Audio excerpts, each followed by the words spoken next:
I think it's a good time that we boot up Dino Crisis 2.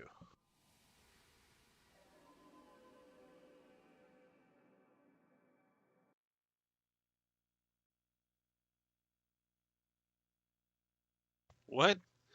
It's not an audio CD, but apparently there's a track 2 on here. I don't know. What? What? What? What the hell? Poste magnifique! That is not what the game is. Dino Crisis is not an audio disc. It's a game disc.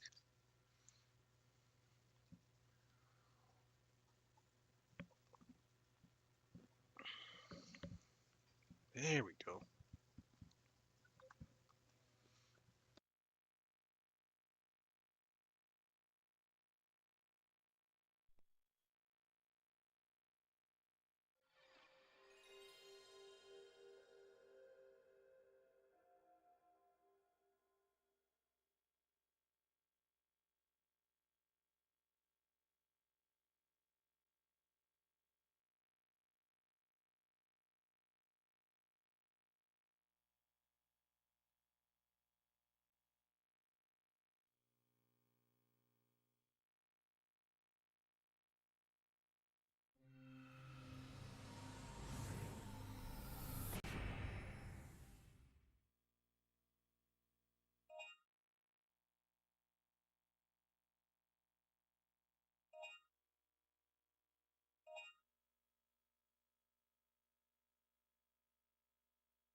Alright, so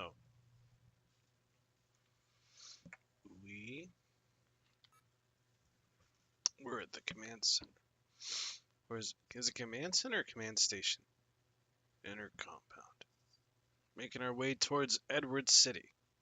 So let's load up and get going.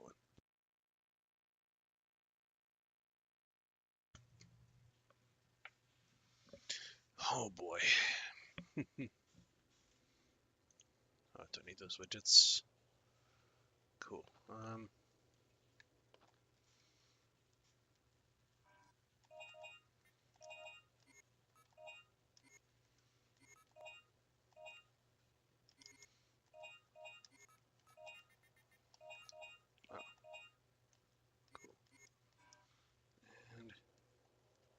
You know, I think just to be on the safe side, I'm gonna buy 2 small med packs. Cool. 1 medium. We already have 2 resuscitation packs, and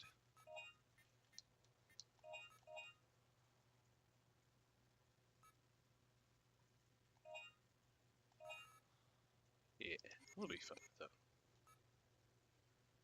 Let's go.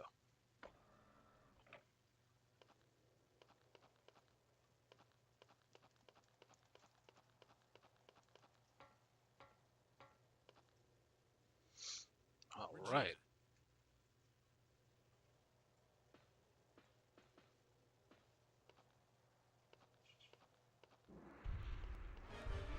Regina, head towards that control tower. I'll cover you.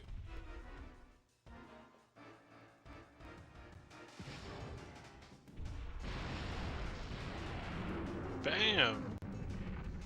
Hey, Annie. I'm doing good. How are you? Oh boy, here we go. This must be their nest. I can't handle this by myself. Use that signal bullet. I'll blast a big one to the place you point to. Right. Oh boy, here we go.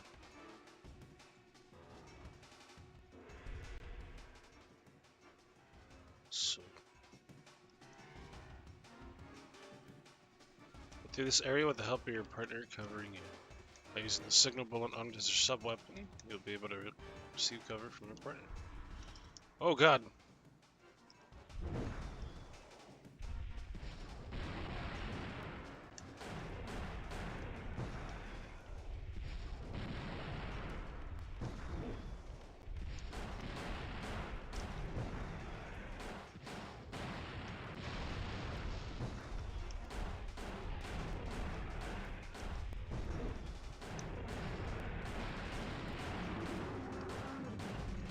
bitch!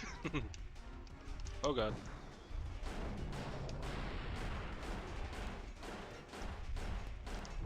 No! Fuck.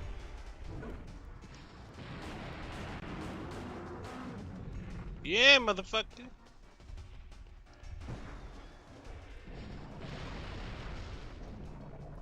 Oh shit. How was your day, by the way? Oh fuck!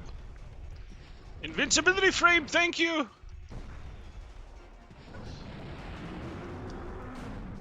Yeah. Ah, right now, bitch! Nice backup. Your turn. Okay, you better have good aim. Let's go.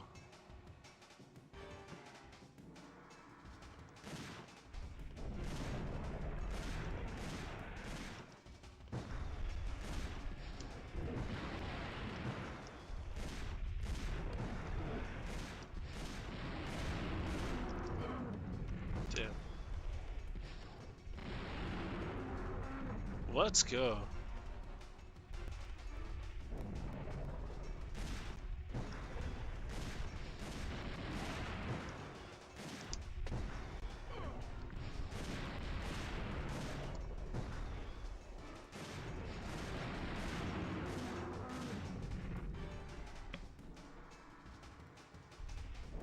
I had a pretty busy week, so I'm enjoying my dog right now. Hey! Well, I hope your week went well. Once.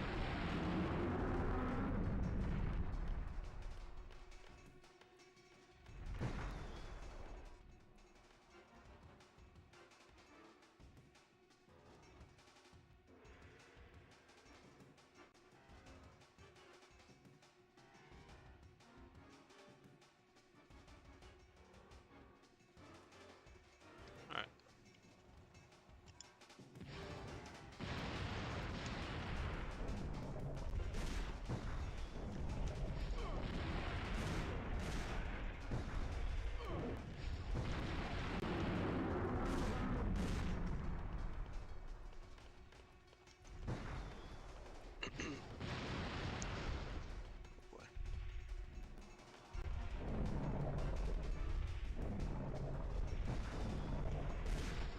Oh shit.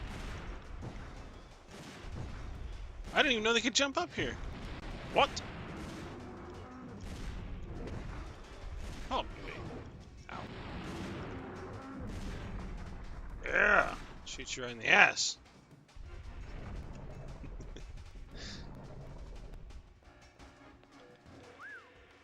That was close. Your turn now. Come on, we got this, Regina.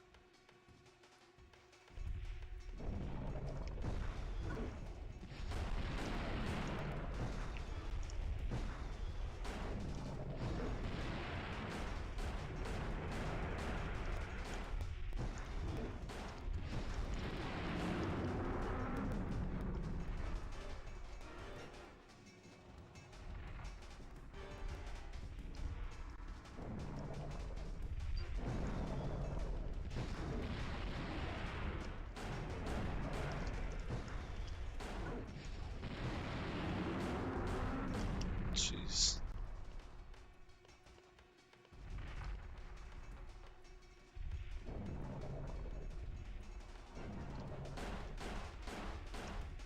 You can still jump up here. Keep that in mind.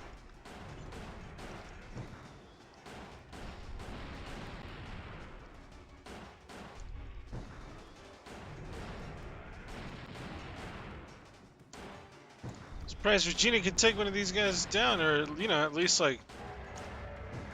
Dude, this kind of showed just her pistol.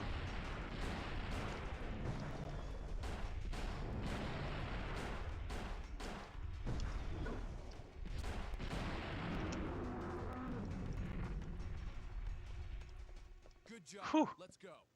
Wait, what We're about not that gonna down? need this anymore. No, keep it! It's cool! Aw. Damn it! Should have kept it. That would have been cool.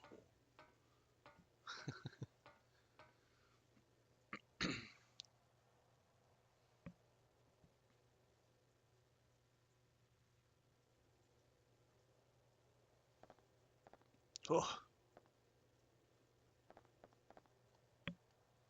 a new dino file. Okay. Triceratops. 1 second. I'll be right back.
Okay, we're back.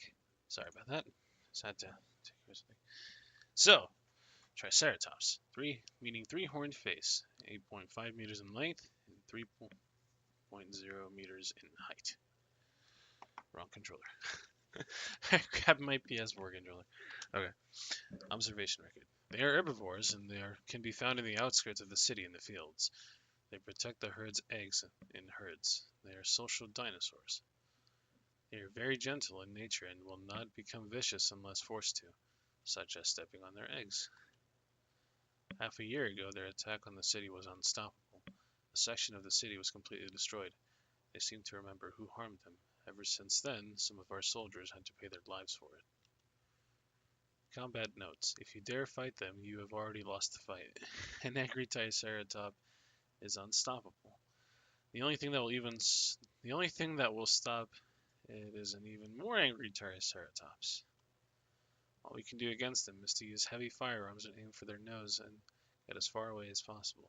Since they have priority for their social lives, they will not come after you if you leave their territory. All you can do is run. Well, wonderful advice. This windpipe has been ripped out, Jesus. Appear to have been killed not as food but as enemy. Damn! That's one way to do it.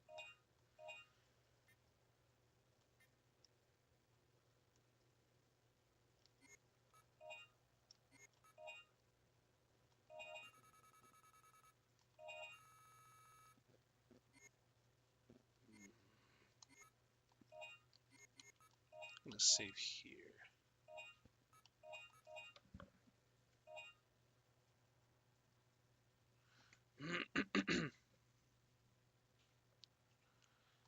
Cool.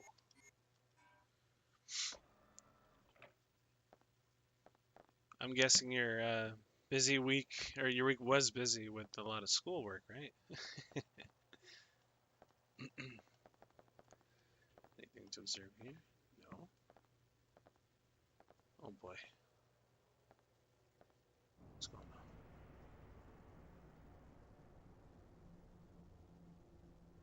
This is all Taking a that's look. left of Edward Over City. here. It's horrible. Who would have done this? Is that a baby?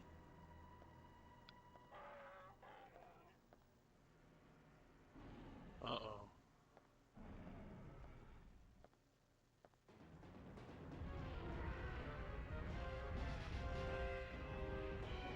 Wow. We didn't do it. Dylan, over here.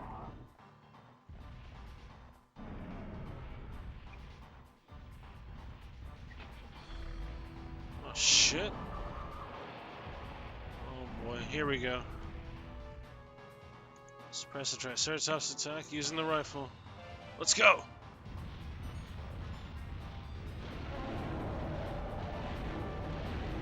Back up! Back up! Back the fuck up.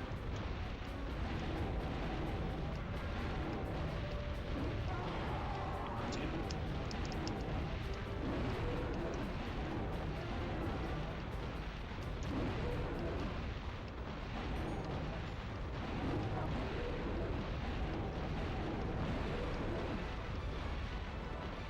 This one cool thing that I love about this game is that it also turns into a rail shooter at certain times. Oh shit.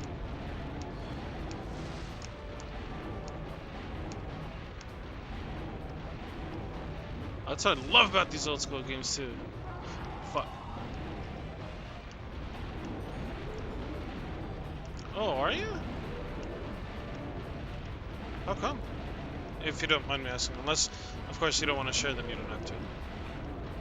Especially if it's like private stuff. Don't, you know, feel like you're obligated to share. Fuck! Bitch!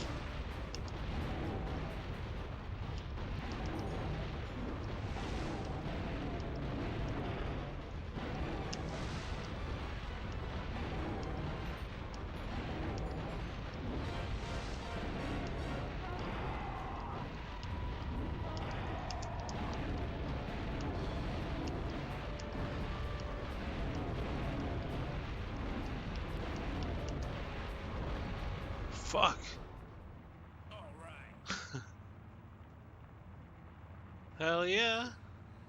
Too close for comfort. Yeah, that was some cool driving. Hey, Regina, in front! Watch out!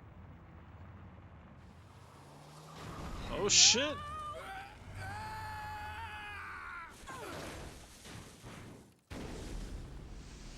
Damn.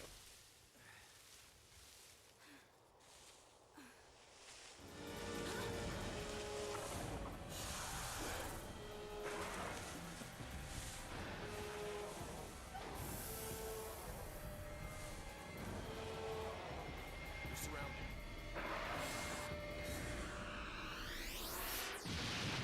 Oh shit.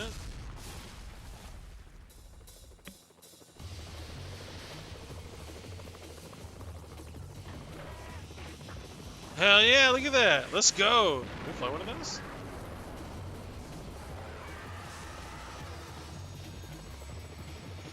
Oh shit. It's David. You're toast!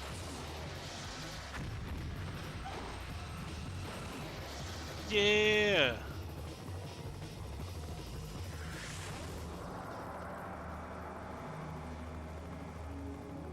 Oh shit, dude.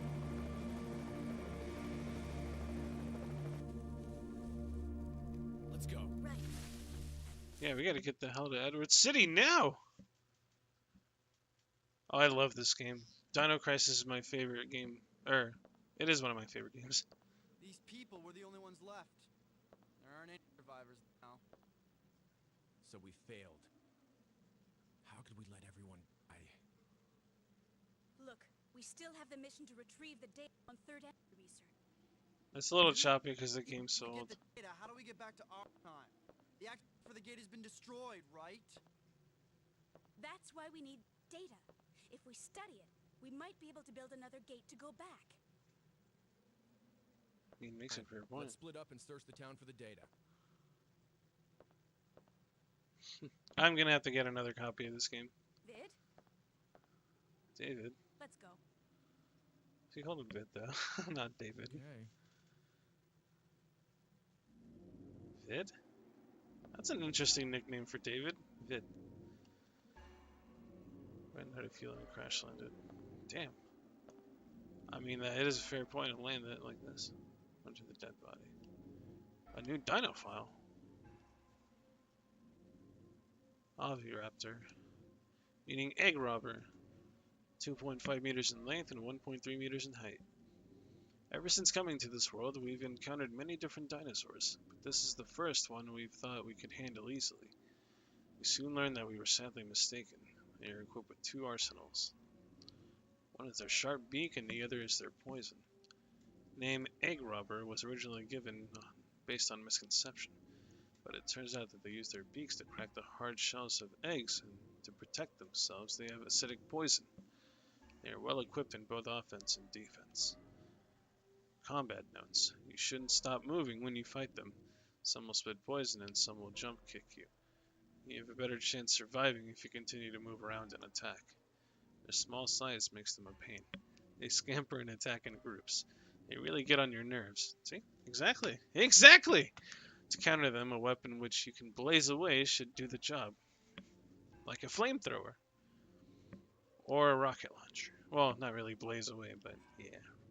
Flamethrower would probably do the job best, since they're going to be continuously running at you.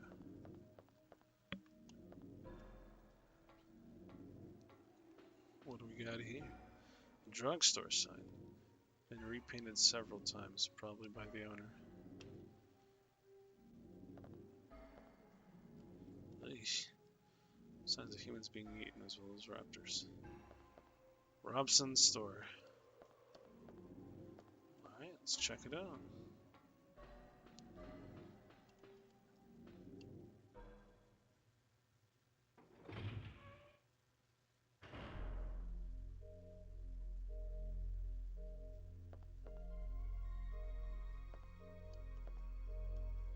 There are paradigms such as paint.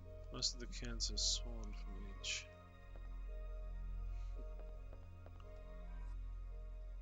Living quarters key. Spin the owner of the store.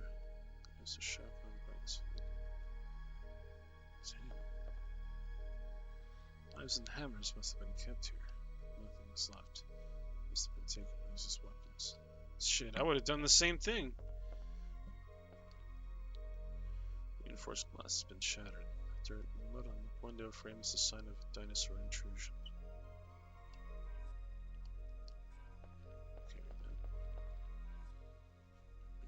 Okay, shop owner's papers. I underestimated the idea of trying to protect human territory. The plan to clean out the dinosaurs intruding into the city failed. The humans in this world are about to be extinct. We humans should never have laid our hands on third energy.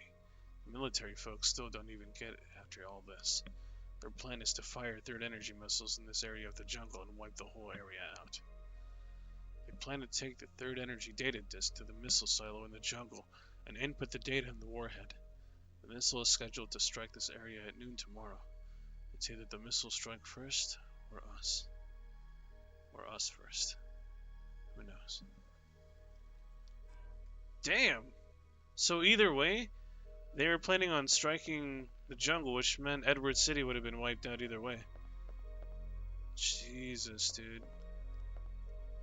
So in the end, what? Edward City was going to be like a test site? Hold on. I gotta look this up now. This is crazy.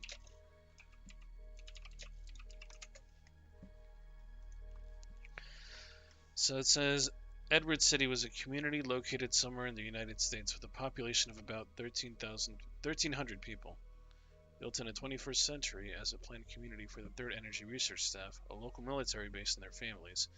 In early 2010, a Third Energy critically incident sent the city and its surrounding area 3 million years into the future.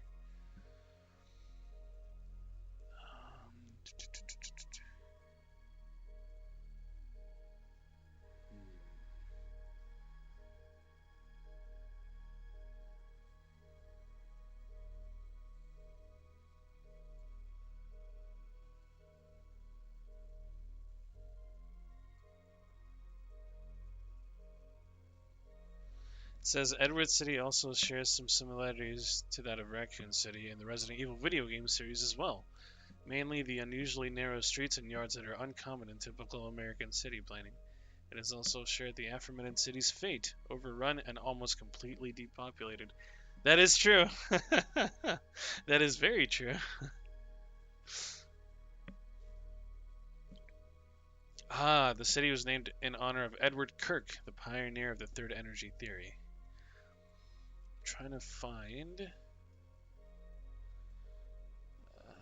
we go, drugstore. It should be... Yeah, here we go. Papers. So...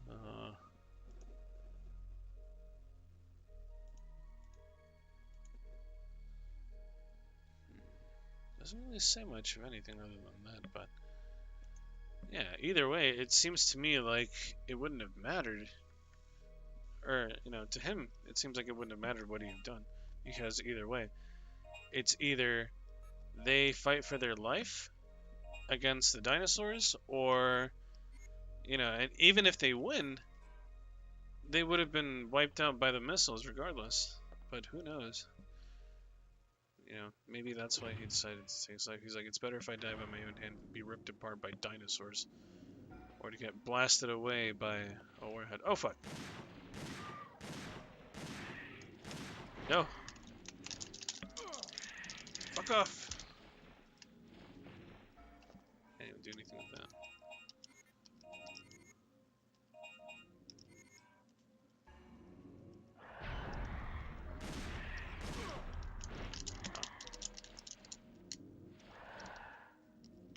No, no, no, he's right there.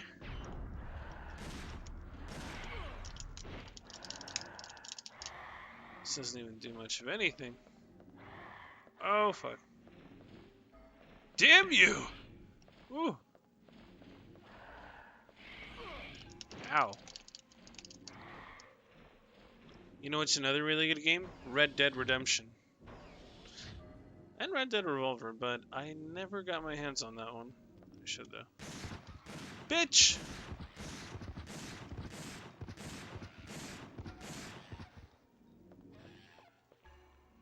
It has for the living quarters. Vegetation has taken over the insides of the building.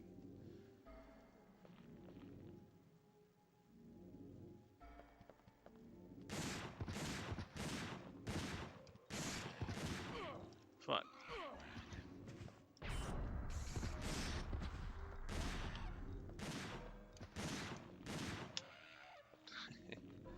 Yeah, a lot of these games tend to have really deep stories to them. Even with the side characters and things like that, you know. That's what I've always liked about these old games, is that even in the smallest things, there's a lot of detail in them, you know. Need living quarters key. Let's use our recovery item. And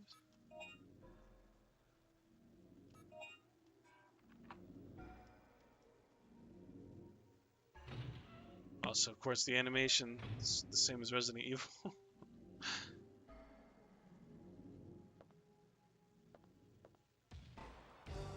Oh shit. Oh man, this is just I don't need this shit either.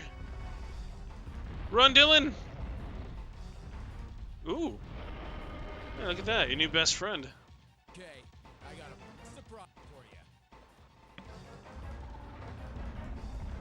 Ah, I love Fatal Frame. I need to get my hands on those games. Come on, bitch! Bring it on. Maneuver the tank and get through this area. Use the L1 and R1 buttons to turn the cannon and the action button to fire the cannon. Also, by using the saw button, you can fire a flash bomb to slow down the enemy.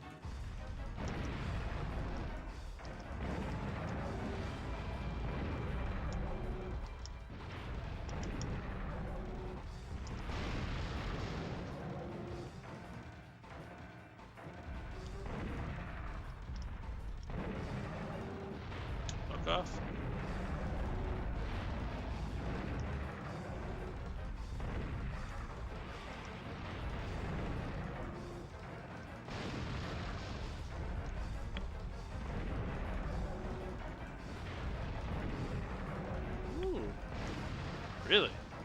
The only thing I really know from playing that little bit of Fatal Frame is that you can use a camera as a way to like see ghosts and be able to capture their essence, I believe, or their spirit with the special camera that you have. Oh fuck, he's coming back.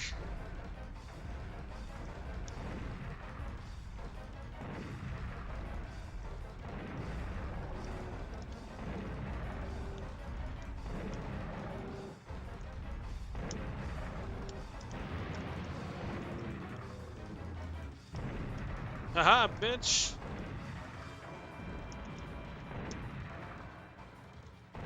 That's not gonna slow this dude down. What am I thinking? Oh, it's just gonna make him even more pissed. Come on, little tank, go! Please. He is so mad.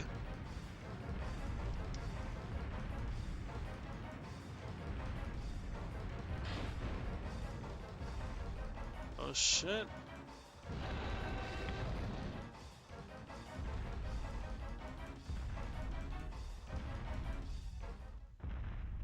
Oh hell. Did I make it? I sure did.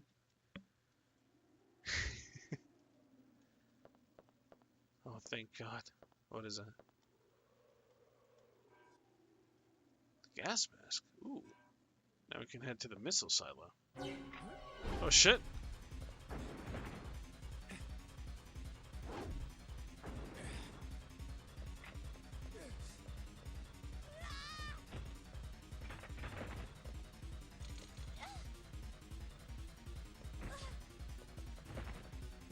Damn. He's like, bye, bitch.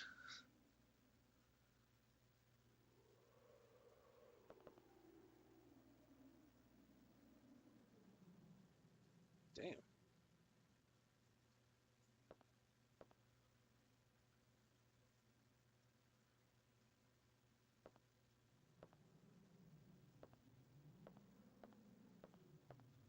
Happened.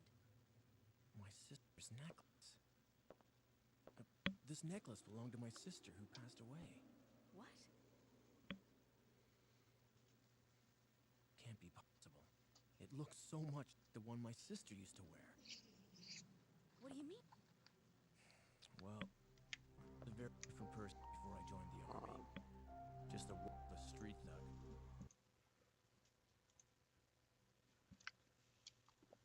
Sorry, I'm gonna have to. You won't be able to hear it too I well. wasn't home. My mom I'll play it was for you though. gone, and they were. Yeah. Well, they're mine. And after that, I joined the army and have spent every day trying to make up for the past. Come on, let's go back to the patrol ship. We have no business here now. I found a gas mask over there. We could use it to get into the deadly poison zone in the jungle. Let's go. Oh, it's Dino Crisis 1. Hold on. What?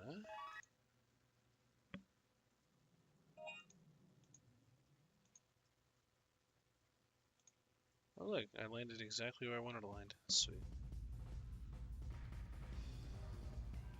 Okay. Here.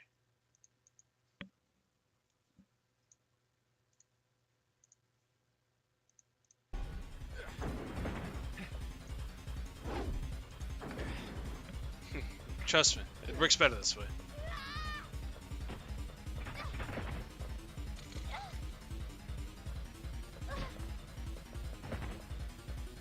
He's like, bitch!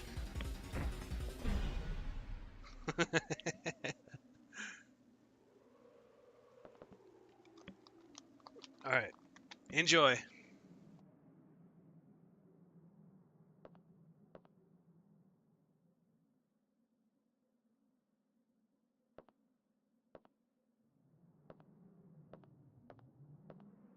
What happened? My sister's necklace. This necklace belonged to my sister who passed away. What? This can't be possible. It looks so much like the one my sister used to wear. What do you mean? Well, I was a very different person before I joined the army. Just a worthless street thug. At the time, I was in a gang, and one day our rivals forced their way into my house. I wasn't home, but my mom and sister were. And they were... well, they're gone. And after that, I joined the army, and have spent every day trying to make up for the past. Come on, let's go back to the patrol ship. We have no business here now. I found a gas mask over there. We could use it to get into the deadly poison zone in the jungle. Let's go.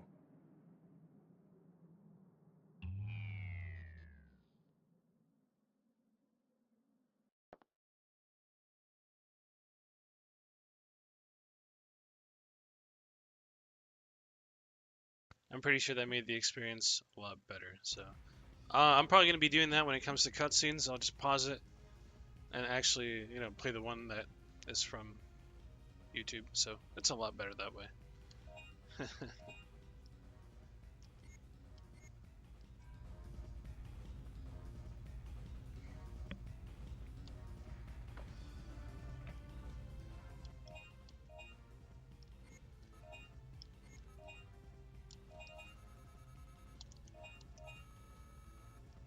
Cool.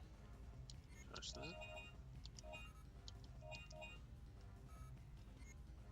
That's a lot of work. That's alright. I prefer doing that than you guys having to listen to choppy audio. You know? Plus, I already have it ready to go, so. Ooh, gold. EPS gold card. It automatically doubles the points you earn. Ah, screw it, why not?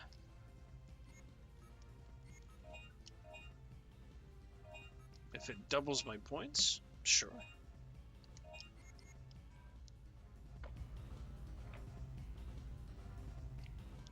Alright, to the missile silo we go.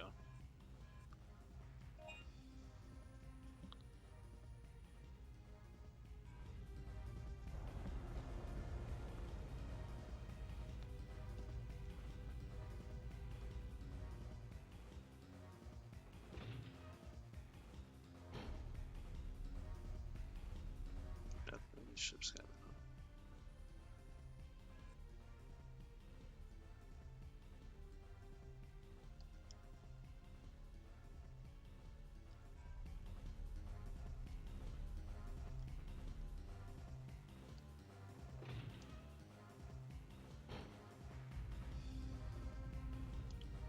There's only one more place. The deadly poison zone.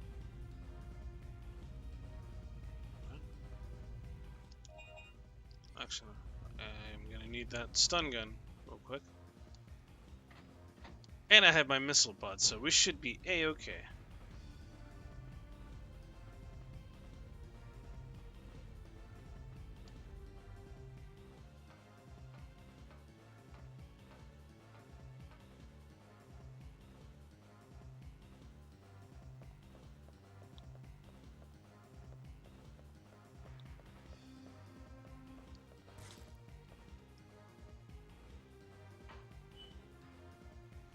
Should be able to pass, I hope.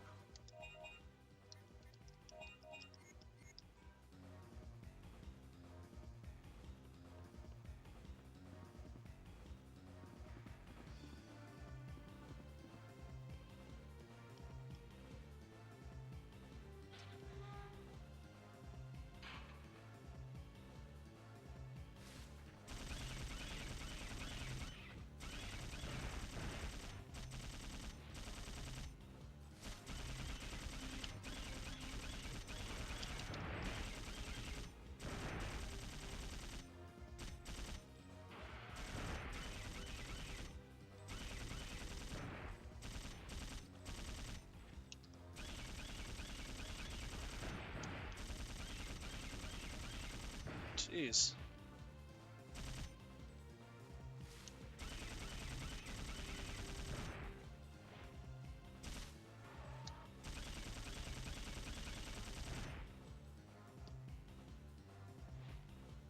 That it? That's all of them. Hell yeah.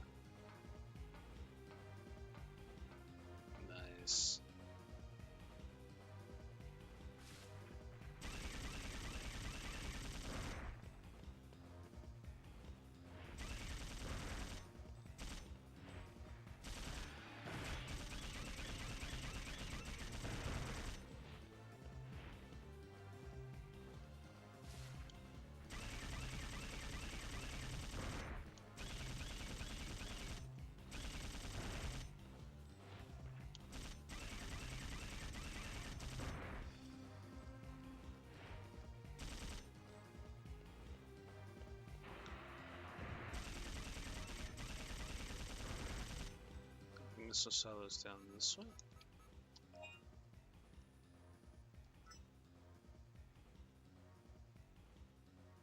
Yeah. Oh no, that's a research facility.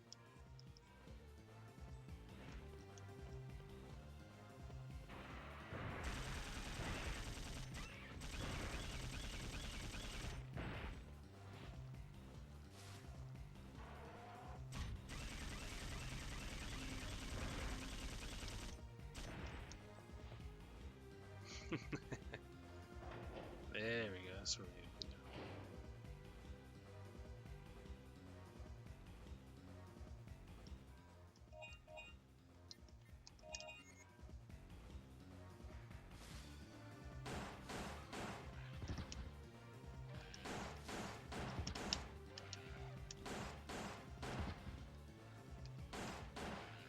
do. Bitch.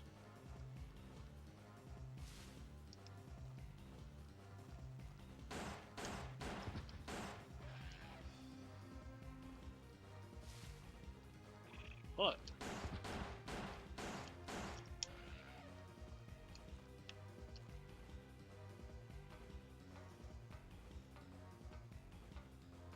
Alright, let's see what this area has for us.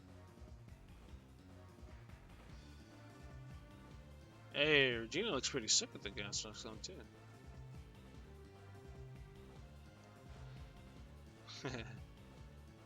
Let's go.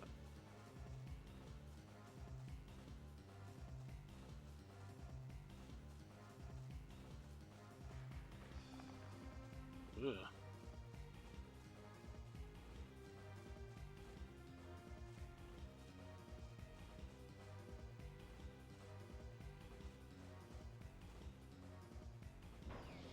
Waste disposal chamber.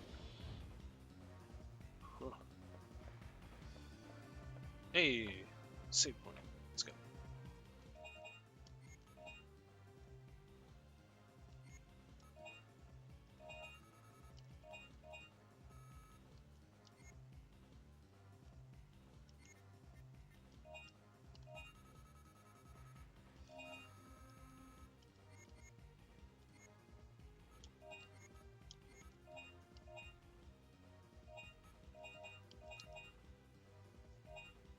Sweet.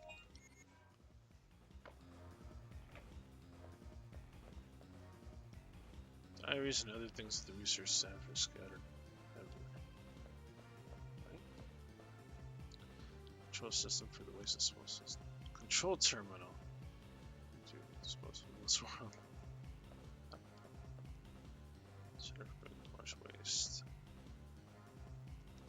It's capable of disposing of metallic items completely. Huh. I wonder what they did dispose of in this facility then.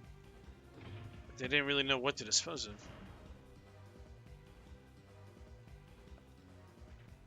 Oh god.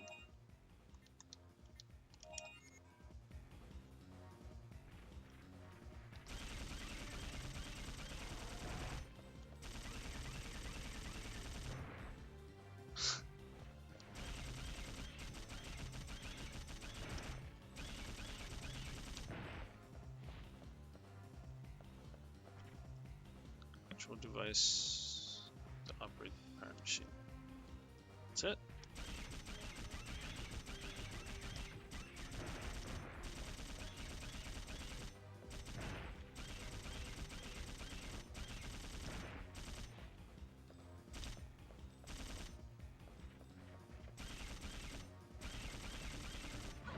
Fuck.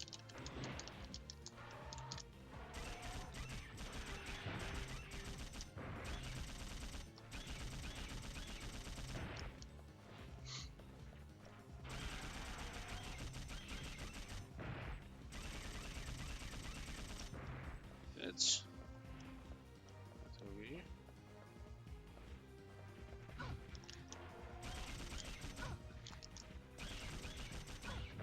Oh.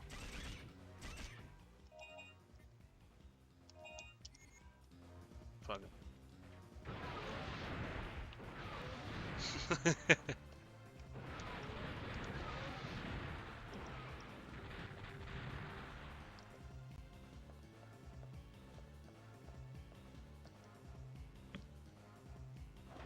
Just bust out the fucking missile launcher. Or missile pod.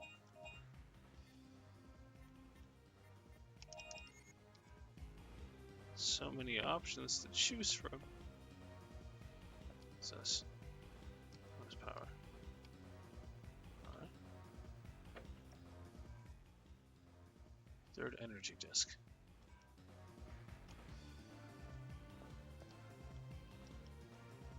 A new dino file. Gigantosaurus. Oh, what a proper name. Meaning giant lizard. Length over 20 meters, height over 7 meters. Observation record. There exists such a dinosaur much larger than the T-Rex. Such a rumor spread among the soldiers. The searching for it began 3 years ago. There have been no sightings. However, last summer, deep in the jungle, a dead T-Rex has been found with huge teeth marks in its throat. The rumor is not going to end just as a rumor. Was not going to end just as a rumor. Not for a while. Well, what would you explain then? How would you explain it? Combat notes. There is nothing known about their attacking behaviors. This can mean 2 things. 1, that no such dinosaur exists. 2, is that every soldier who did encounter it have disappeared without a trace. Soldiers who have strayed away from the troop, approximately 70% of their bodies have not been found. Judging from this, we could not ignore the fact that there just may be a gigantic dinosaur who have swallowed our men whole. Anyone who has seen the giant never lives to tell about it. Until today.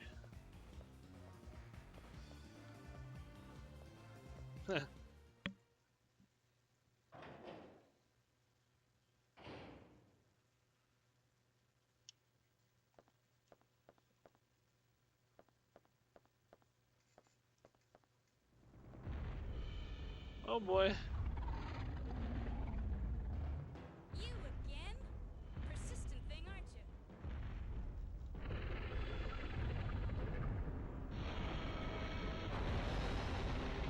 Oh shit. Okay. You two have fun. Damn.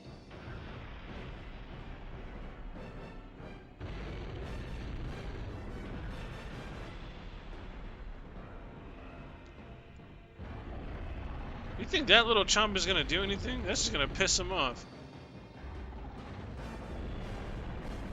Ooh. Damn. Just wrecked this shit. Now he's gonna eat you. He's like, no, please.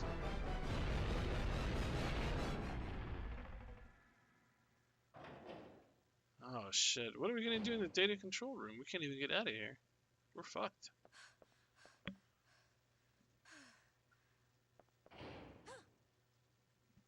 Dylan, you scared me. I finally found the third energy data disk. Great. Now we can get out of here. I brought the patrol ship behind the building. Come on, let's go. What? Oh, I didn't see that door there. No, Can't be. it's That worse. T-Rex is already... Attack on missile launcher confirmed. Activating emergency interception mode. Missile will launch in 10 minutes. Evacuate immediately. The computer's malfunctioned. This is not good. Where's the control panel for the missile? It's inside the warhead. I'll go in and shut off the controller. You go ahead and evacuate. Okay. You be careful. Oh shit. Here we go.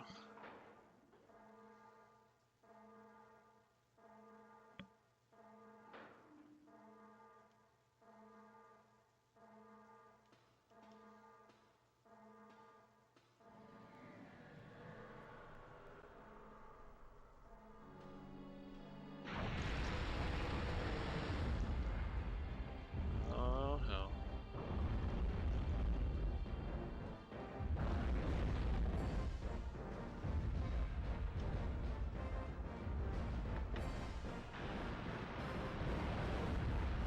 Yeah! Get him, Regina. Access routes to missile launcher are closed.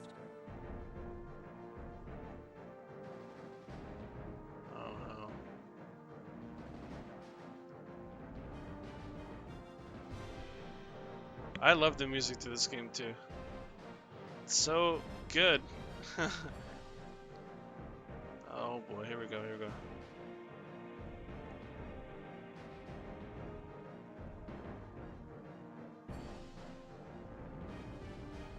"10 minutes to disarm the emergency interception mode. The missile warhead. The key to beating the giant dinosaur is to use the flammable gas energy injection terminal on the... Alright. What about a missile pod though?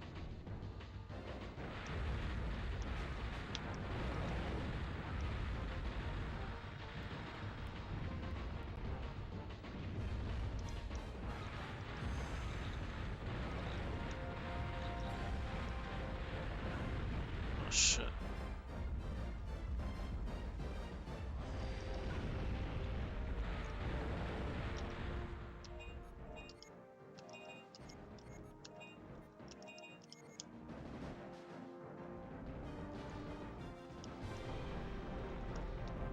Oh god.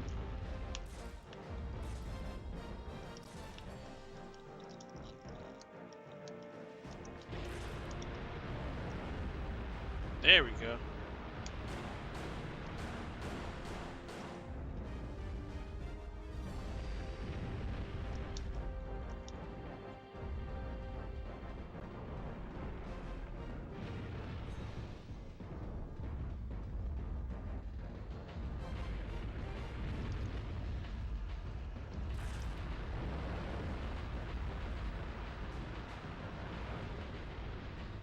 Yeah! Come on, come on, come on.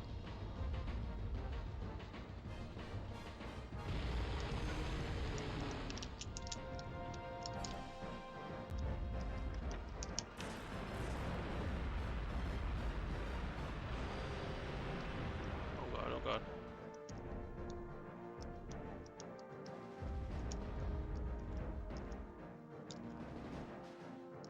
So, emergency interception mode. Oh fuck.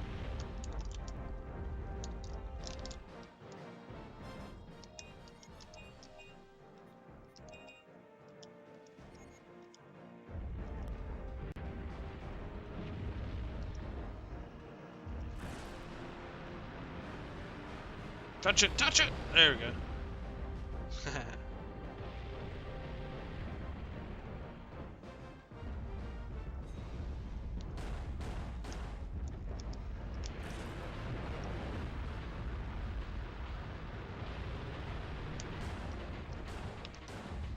Yeah, how you like that, B?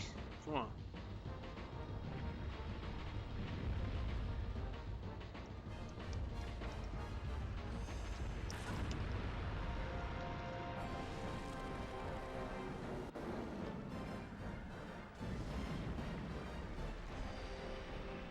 Huh.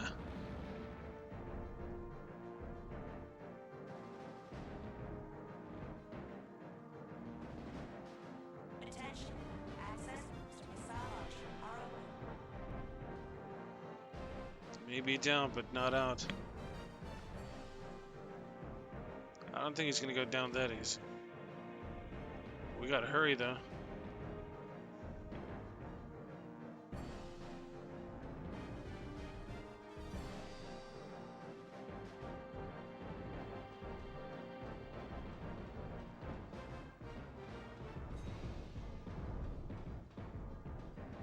Come on, come on.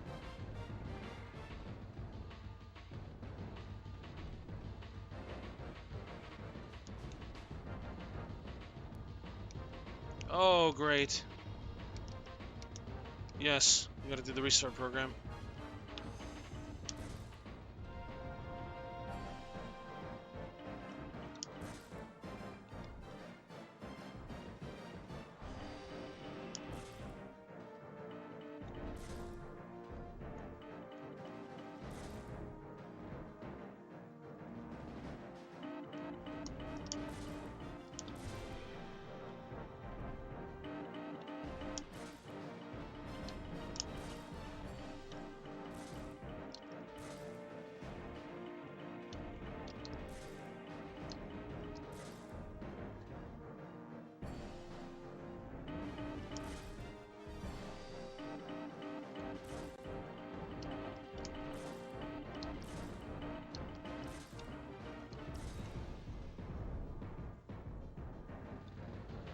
Oh, let's go.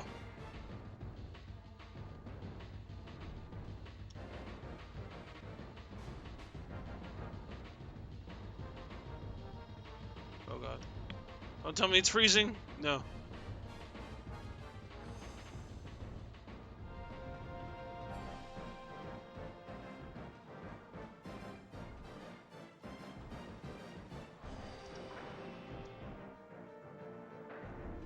Come on, Regina, let's go, let's go.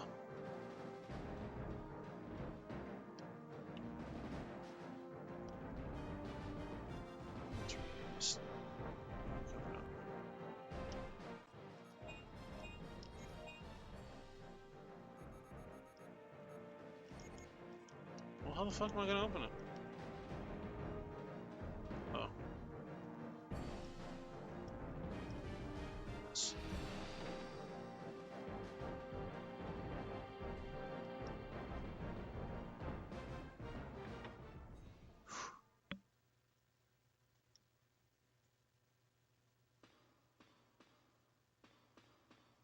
I thought I had to do something else. I was like, wait, I have to mess with like a sequence of buttons or anything? No. Thank the fuck not.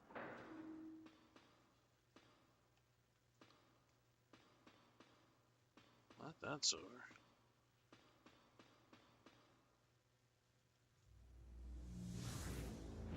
Observe! Oh no.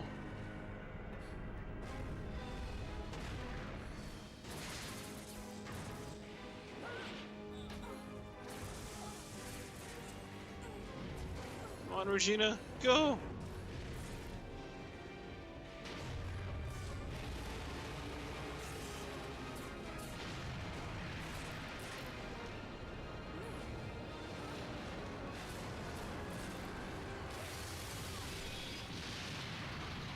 Shit.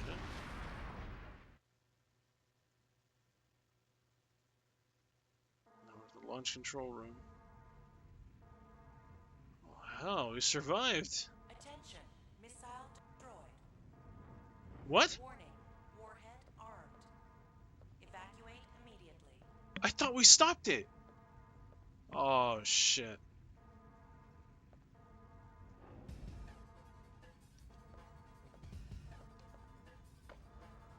Well, fuck.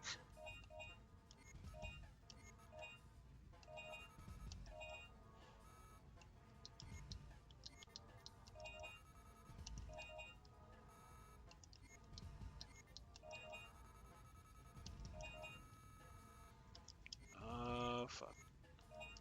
Okay.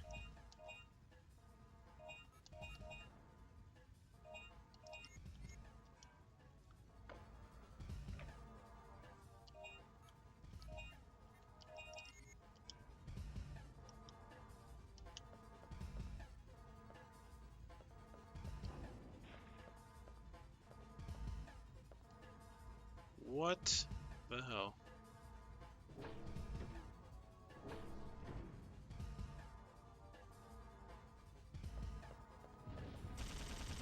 Oh, these fuckers.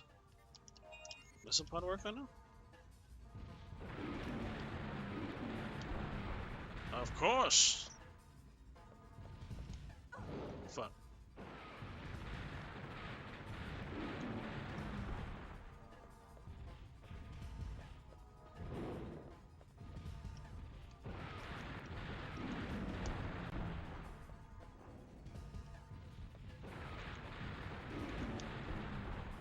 Exactly why I bought this missile pod.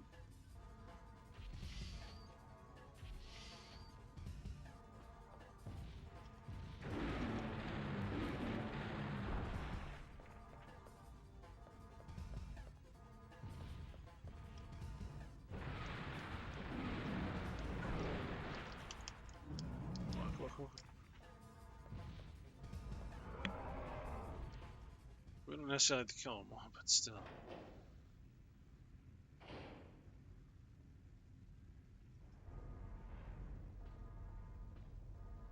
Are you okay, Regina? Get on. Oh, give me a break, man. We're dead. Come on, David. Don't be like that. We can get the hell out of here. We have to get as far away from this place as possible. Let's head down the river.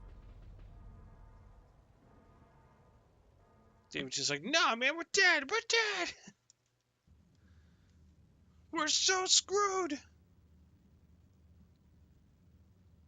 Great, the water gate's closed. We can't go any further. Wait, there's a valve. Maybe we can open the gate manually. Whoa, let the men handle this. Let's go, bro. Fine. You boys, play nice now.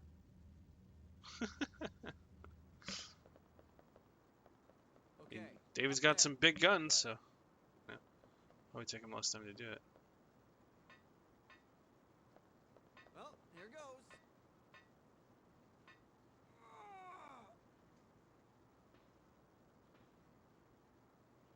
Get on that gun, Dylan.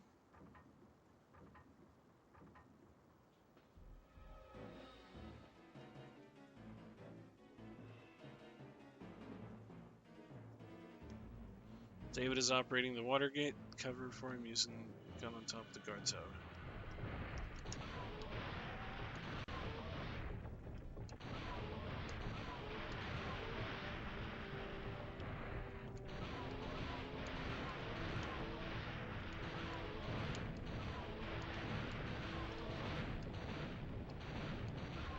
Bitch.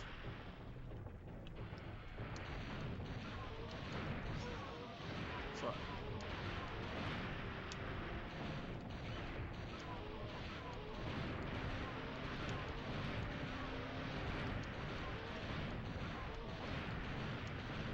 Oh, shoot him.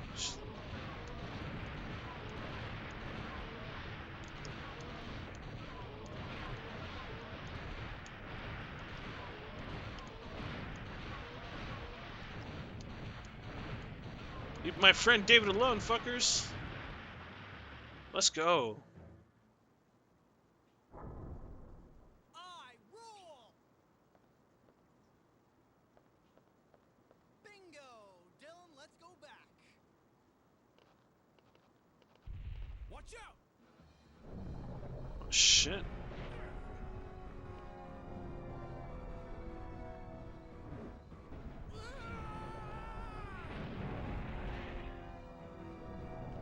I'll save you, bro! Oh, hell. No!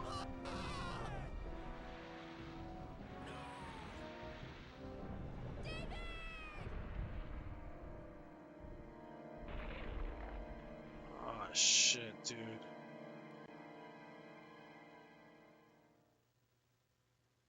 Now we got split up. Fuck.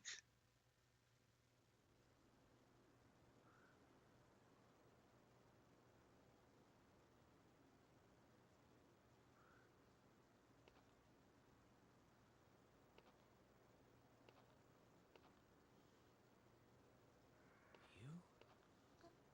Home? What did you say? Home. Home. I don't understand. You want me to come with you? Take the girl from the dinosaurs and get across the jungle.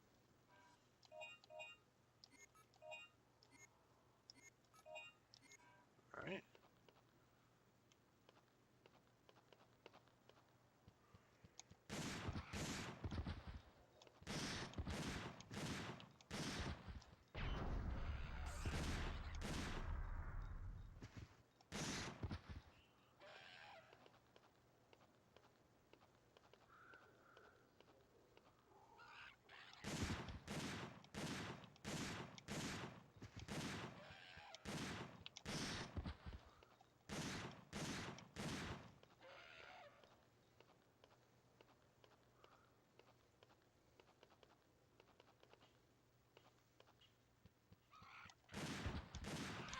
Oh, come on.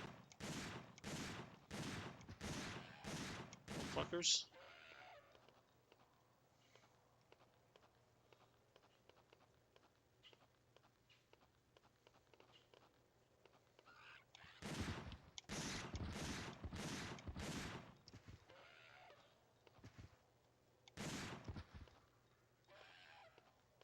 I still don't know why they sound like monkeys. when they die. Bitch!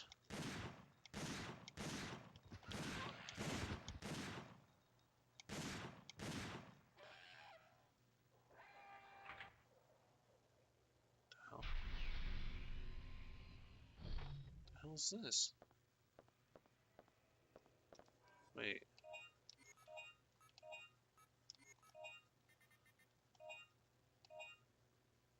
Oh, I can't use it on her?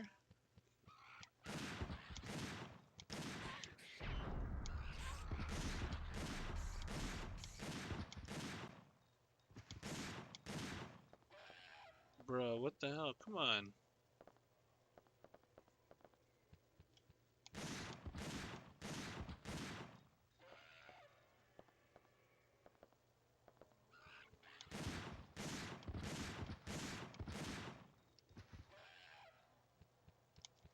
No.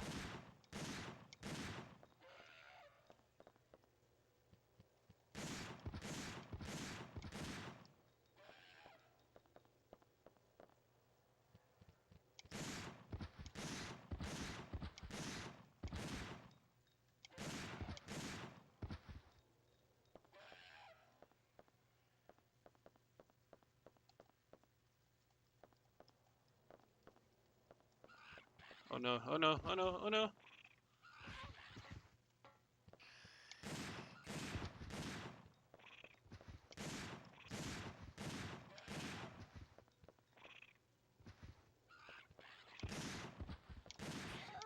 God damn it.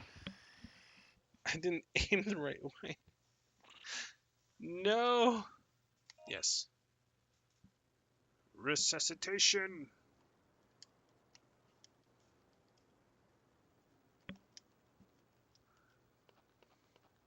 We almost had it. All right, let's go.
Bitch.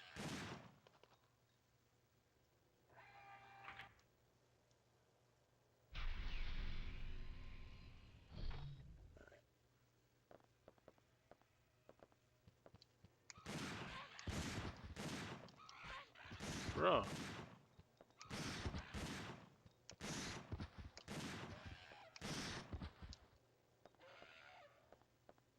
These guys are so annoying.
What?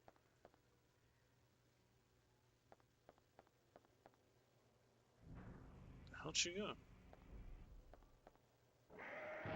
Shit.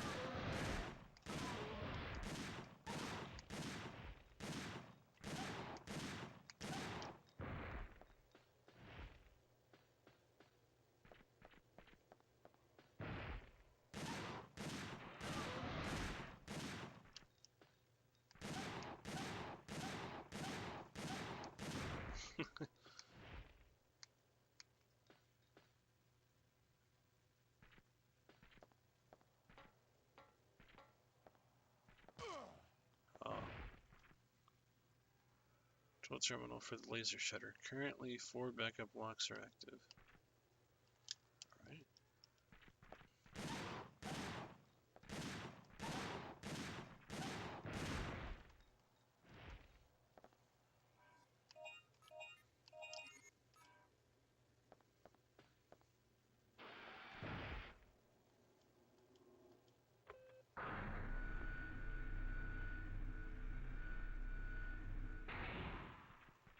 Nice.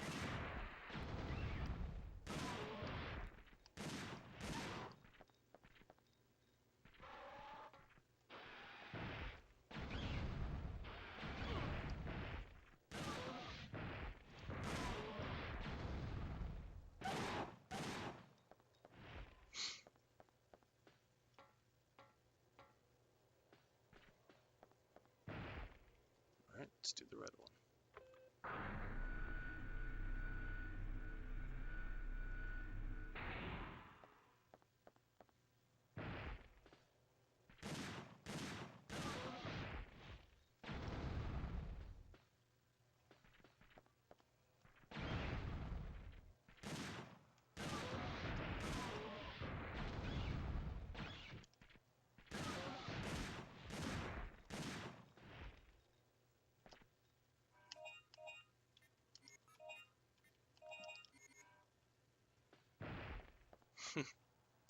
We're getting there. We're getting there.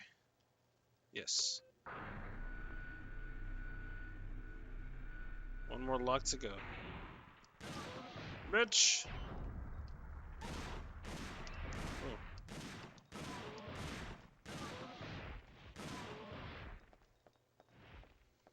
How you liking the stream so far, Annie? How you liking the game in general? Keep in mind, this is only Dino Crisis 2. We haven't played the first one yet. Oh shit.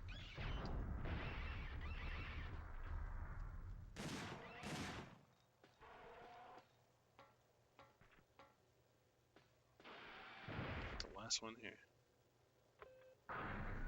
Yeah! Let's go!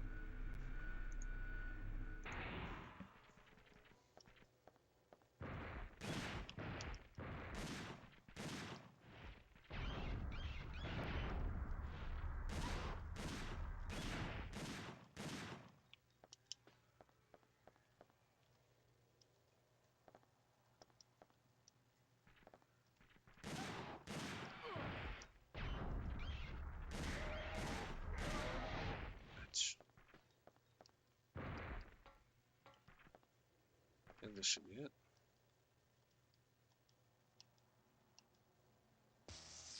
Hell yeah. Let's go. Now we're at the facility entrance.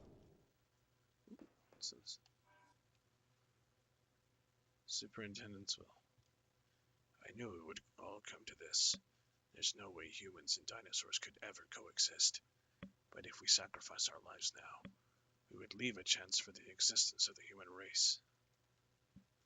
The irony is that this whole facility, which we are trapped in, was built to sustain a suitable environment for the dinosaurs. I am the superintendent of the facility, and I'm the only one left. I don't belong here. There is no future for this world. The children hurt by the dinosaurs have been put inside life support chambers. I trust that the people of the past will take care of them. The life support chambers are almighty. They should be able to heal any wound, no matter how critical they may be. Also, the life support chambers will feed knowledge and teach them about this world. However, the chambers were originally designed for the growth of dinosaurs, thus the knowledge fed will be limited to the knowledge of coexisting with the dinosaurs. The tragedy is that the children will eventually lose their speaking ability, but instead they will have been inputted the instincts to protect the dinosaurs. Today I have recorded my message for the man who will definitely come here. With this, I have nothing to regret.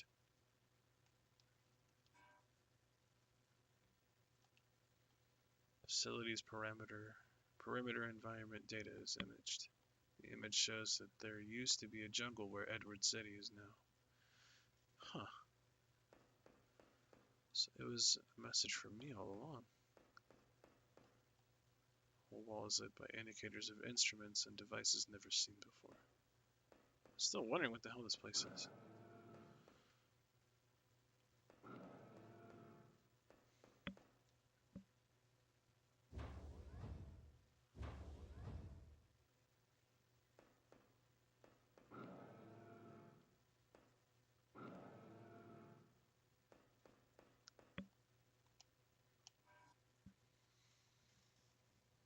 Noah's Ark Plan. Year 2009. It all began in Bolivia. Bolivia. A small republic in the southern sea. The first overdrive was the beginning of everything. During transportation, something went wrong, and it resulted in a crack in the space-time which skewed history at the Cretaceous era. After the Cretaceous era. To investigate the skewed biological history after the Cretaceous, an extensive experiment was conducted in a global scale. The result? Devastating. The space-time skew would take its effect on all living organisms. The Earth's history would change dramatically, and the change would wipe the human race from ever existing. There was the conclusion of the experiment. The plan was to transport the living organisms of the Cretaceous through the time gate to a world with similar environments, far into the future. After the crisis had passed, the organisms would then be returned to their original time. We called this the Noah's Ark Plan. This was the only plan that would leave any chance for the existence of the human race. We hope that this plan was successful, and we shall declare execution of this plan. Central Council.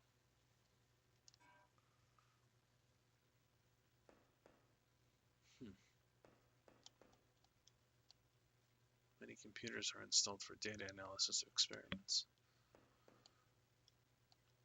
Nothing else?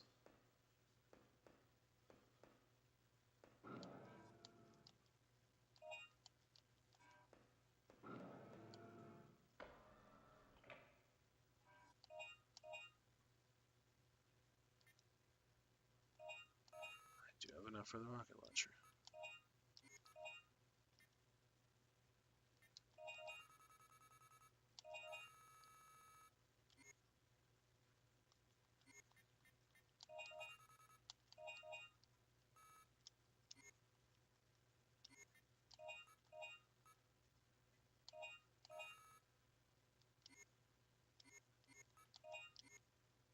Might as well.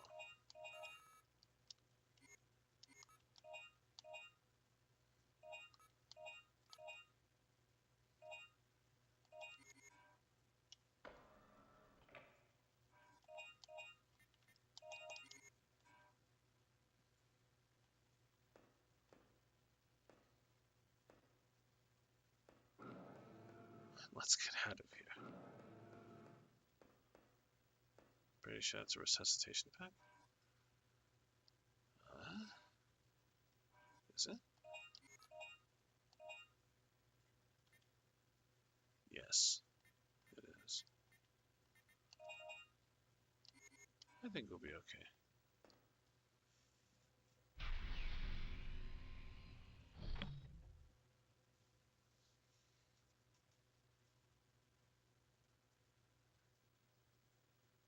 It is eerily quiet.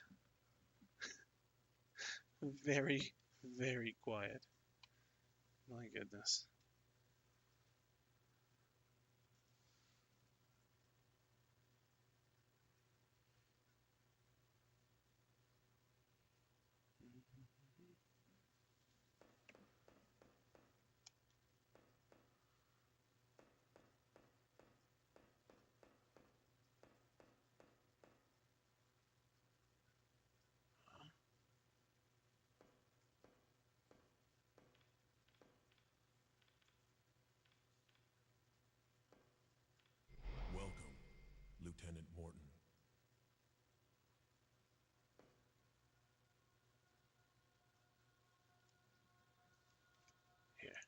this.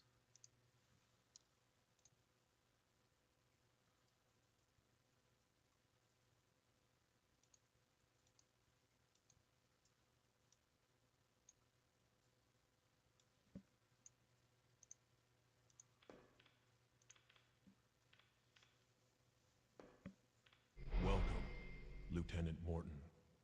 What? A hologram? How does he know my name? There's not much time left, so I'll explain it short and simple. On August 10th, 2055, our Noah's Ark plan became successful. Year 2055? What's he talking about?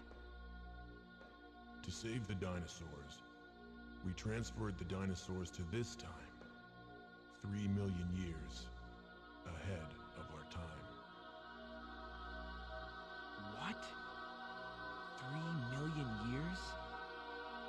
Then you're from...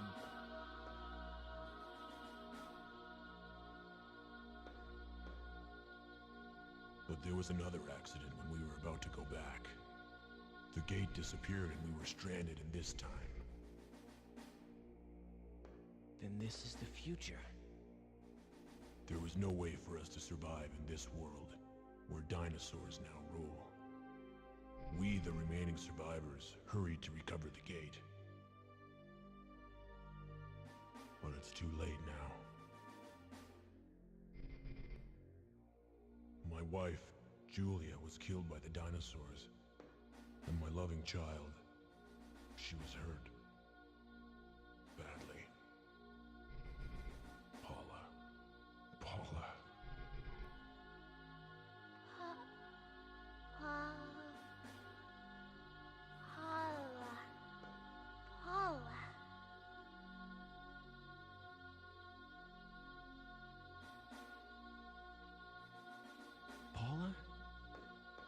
Is that your name?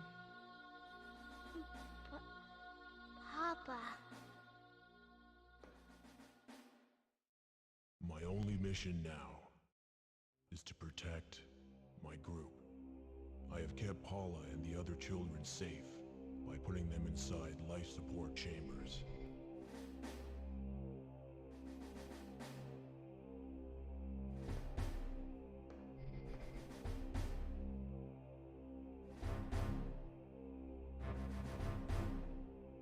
Please, take the children back to your time.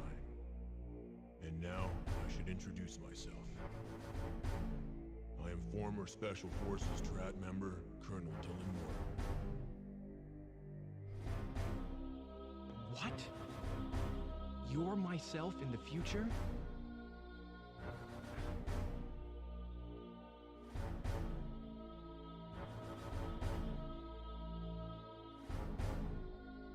Then you're my... Papa. We don't have much time left.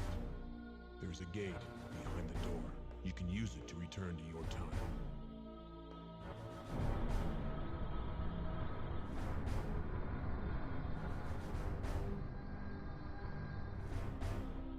The gate is not complete yet. You'll be able to use it only once. Please, say hello to Regina for me. I'm counting on you, Lieutenant.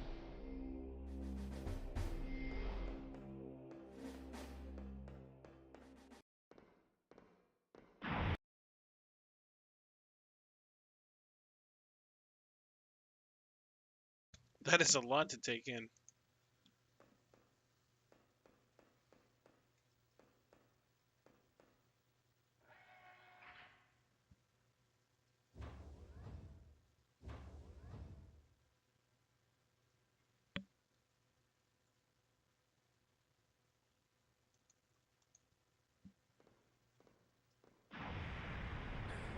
The self-destruct system has been manually activated. Detonation in 5 minutes. What? Oh hell. You turned on.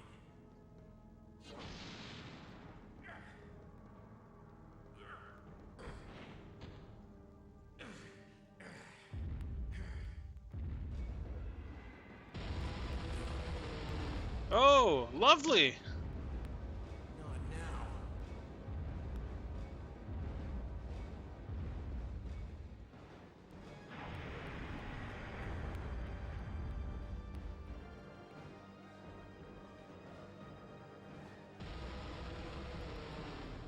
Oh shit.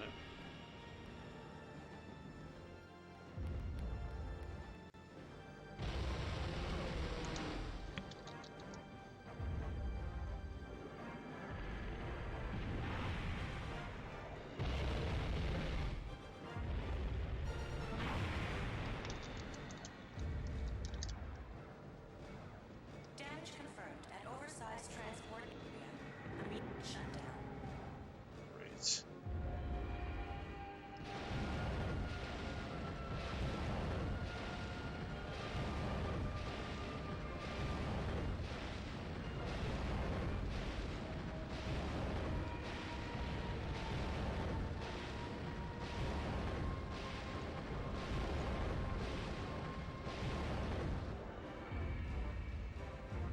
God, oh god.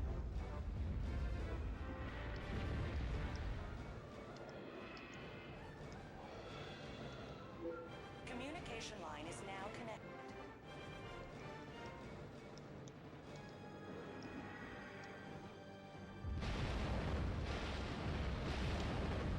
So gonna set the target now.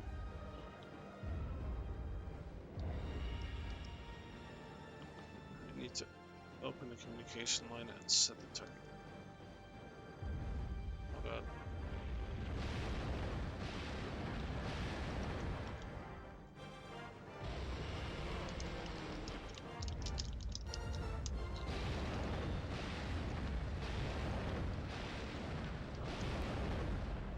Come on, Dylan. Come on, come on, come on, come on, come on, come on.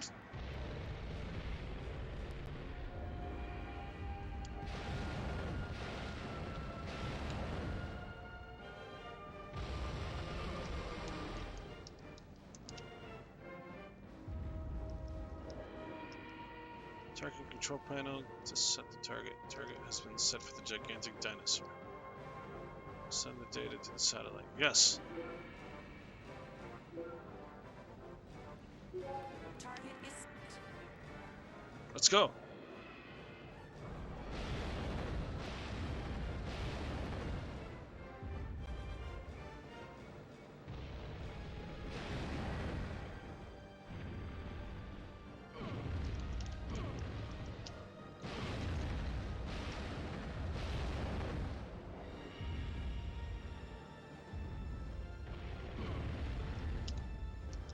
No, wrong way, Dylan.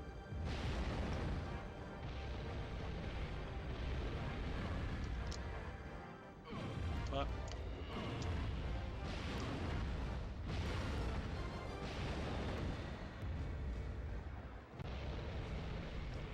Come on. Start the anti-satellite, yes. Commencing attack. Yes, here we go.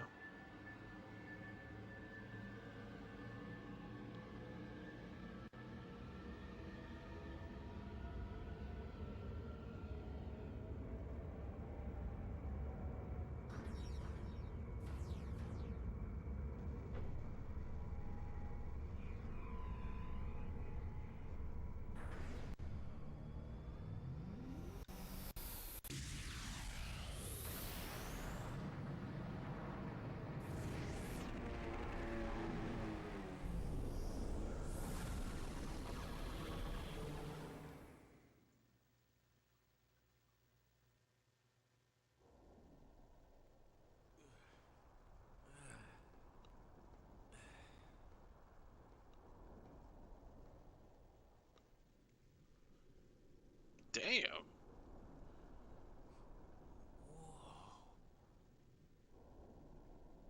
Talking about obliterated. Shit, we gotta go.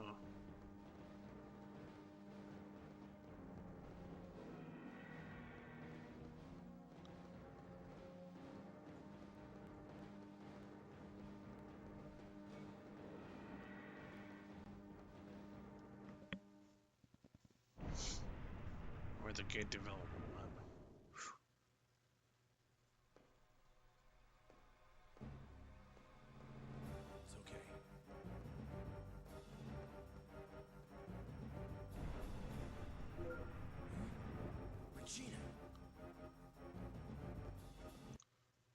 We'll do this.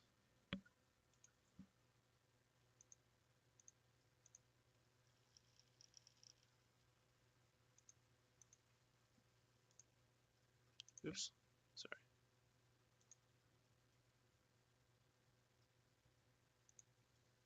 Yeah, we don't have much time left. Let's use this gate and get out of here. Whoa.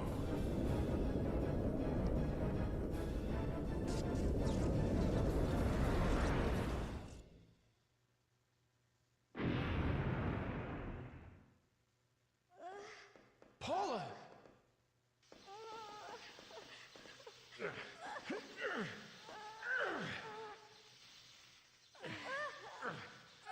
No! No!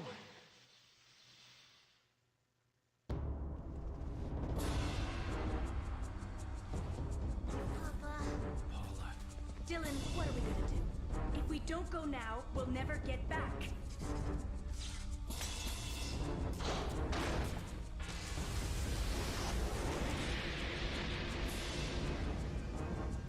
Regina, the gate is open.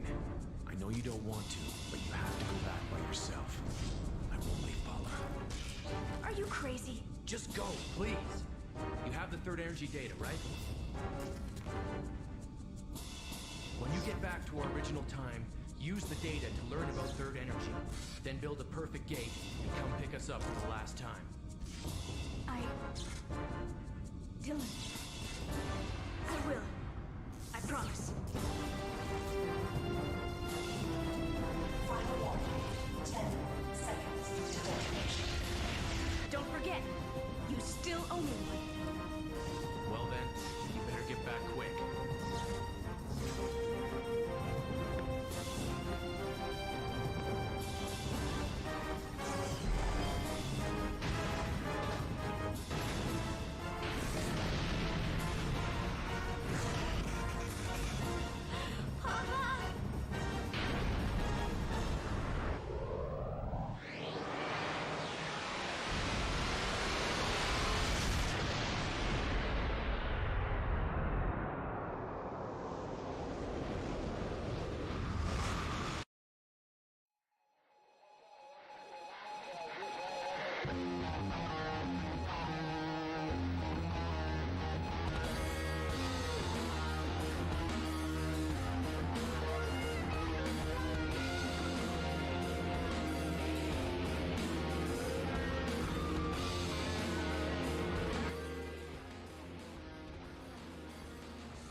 So that's Dino Crisis 2.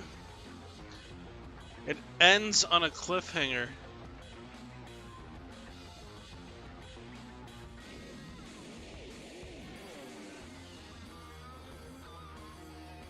Like, everything about this game was so good.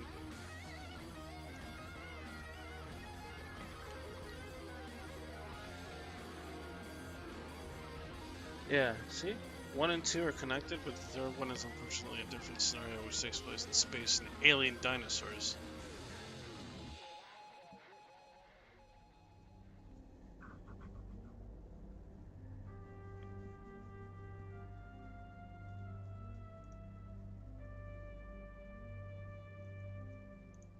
See, here's another thing too, is that, you know, in the end, Regina did fulfill her promise to Dylan. Otherwise, Dylan's hologram wouldn't have depicted him as a mature man. But then they say that, well, you see, this kind of time travel is complex because it creates different timelines.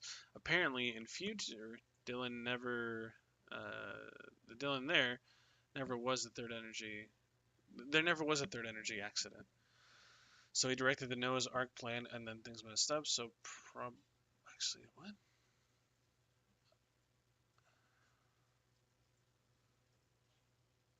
Okay, their way of typing stuff out is very confusing. But still, that is, yeah, that was Dino Crisis 2. One hell of a game. Super fun. Really, really awesome.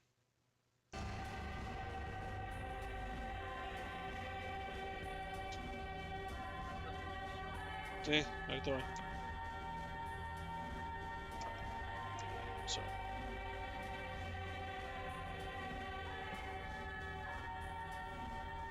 Still wish they would have kept up with it with the third series, but they never did, unfortunately.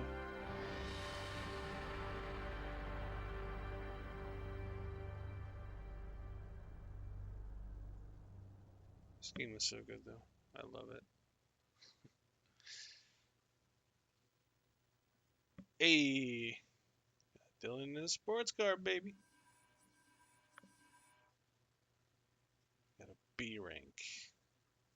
Not bad. Dino Coliseum. Oh, nice. I don't even have enough for any of this.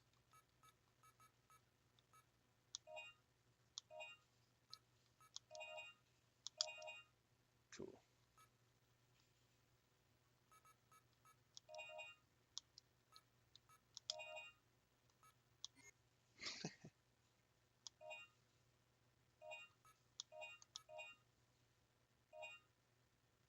Bam. Alrighty, guys. I'm going to be going to take a break. Going to be eating some dinner, and when we come back, we'll play something else. So, yeah, see you soon.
Alrighty, guys, you all ready to watch some wacky YouTube shit?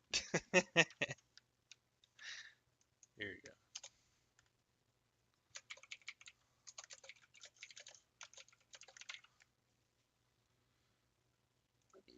Oh, excuse me. No, just chatting, not just chating.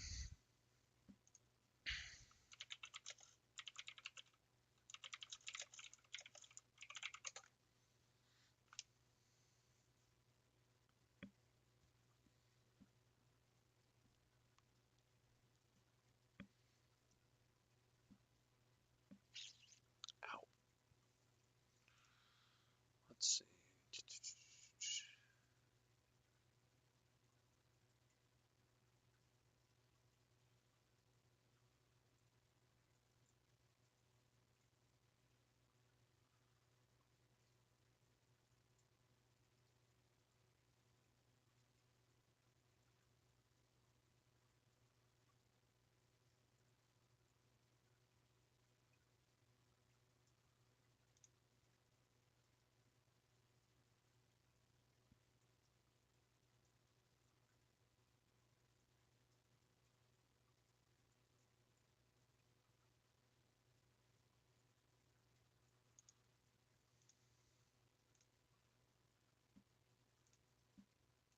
Back to this.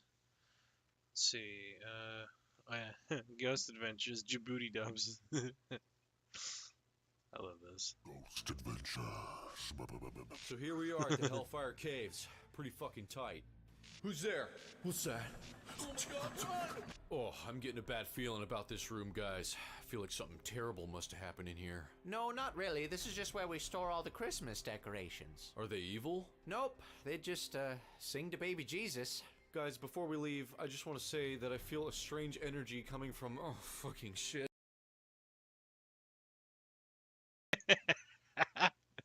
Mentioning baby Jesus can trigger the spirits, causing them to attack a nearby mortal. I just love this. I love how they fucking do this shit with Aaron. It's so dumb. I just want to say that I feel a strange energy coming from... Oh, fucking shit. Whoa. Oh, gosh, Dude, guys, you okay? I gotta sit down, bro. Oh, man. I need a sec. Just take it easy, man. Fucking chill out. You guys don't feel that? It's just like the room is just like spinning around. I'm fucking tripping out. Yeah, the best place to hook up's right down here inside the inner temple. Me and my boyfriend love to bang in front of the mannequins. It's so hot. Me and my wife were exploring the caves, and she got lost in shit. But when she was trying to find me, she said a ghost dick slapped her in the face. It really scared her. This is another great spot to hook up. Oh no. Especially late at night. It's real dark. It's great because you can hear the echo. Oh god. So day one, no ghosts. Oh hey there, chill bros. So you guys seen any ghosts around here? Yeah, we're doing some filming, looking for ghosts and stuff on an adventure. You guys seen any? Oh yeah, I've seen some pretty fucking weird shit today. You try looking in the mirror? Yeah. Yeah. Okay, now we gotta chill in here. We can't be too loud because there's another crew filming another ghost show and they got better equipment than us, but we can't let that stop us. We gotta keep looking because I'm sure there's plenty of ghosts in this place to go around. And oh look, here's the map. So we gotta go down this hallway, up to the information kiosk, go around, go to the gift shop, Chamber of Hell. That's where we gotta go. So is this Chamber the Chamber of Hell or the gift shop? I'm kind of confused. Do we gotta keep going or what? Yes, mortal. You have fallen right into my trap. Alright, cool. So I'm just gonna ask you a couple questions. So, in the Chamber of Hell, do you see any ghosts or spiritual-like activity? Perhaps any signs of ectoplasm or ghostly goo lying around? Or have you seen, anything? Silence, mortal douche. I will now give... Mortal douche. Before hosting Ghost Adventures, Zach Bagans worked as a disc jockey for weddings in Las Vegas. you a vision of your own agonizing What? death. So this chick just gave me a vision of my own death. It's pretty fucking sick, dude. Please remove... When not performing unholy rituals, Vicky hosts anonymous masquerade orgies. What? Move your mortal garments. It's kind of cold, and this is my favorite affliction shirt, but okay, I guess so. And now Oh, I will Aaron. commence an unholy ritual by spreading hot mayonnaise all over your chest. Mayonnaise is a pretty strong demonic conduit. Also pretty good on a BLT sandwich. You're not It wrong. pleases the spirits and myself. Oh, hot mayonnaise. Dude, Aaron, you're looking good, bro. You been lifting, bro? I'm telling you, dude, those pre-workout shakes and protein, you'll see those gains. Yeah, I was actually gonna ask if you could help me with my squat form after. The Travel Channel drug tested Zach and his results were positive for steroids. He claimed it was just ghostly activity. Enough fucking bro talk. Now walk the halls of the Hellfire Caves alone. What? No! Okay, oh my god, what's that? Oh. The Hellfire Caves don't have any bathrooms. It's not uncommon to see some shit on the ground. I'm watching Djibouti dubs. Oh, it's just dirt. Okay. Alright, so I've been walking around for about 2 hours now. I haven't seen anything. Dude, what's taking him so fucking long? It's like, find a fucking ghost already, dude. We gotta Yeah, wrap up Aaron. soon. Come on, bruh. Okay, you guys probably know this already, but this show's totally fake, and we're just actors, and the ghosts are not real, okay? And the Travel Channel made me sign a contract saying I wouldn't say anything, but I just fucking... It's just a bunch of bullshit, man. Holy fucking balls, dude. This mannequin just grabbed my ass. I'm so fucking scared, dude. Aaron, what the fuck is taking so long? Dude, a mannequin just grabbed my ass, bro. I'm serious. It really happened. See, I think it was that one over there. Still looking at me. So Aaron's kind of losing it, and it really smells like bad mayonnaise. So we're probably gonna call it a night. We didn't find any ghosts The show's on its 13th season. Now that's scary. time, but maybe we will next time on another episode of Ghost Adventures, dude. Alright, dude. It's pretty nice, dude. How are you doing? Oh, what?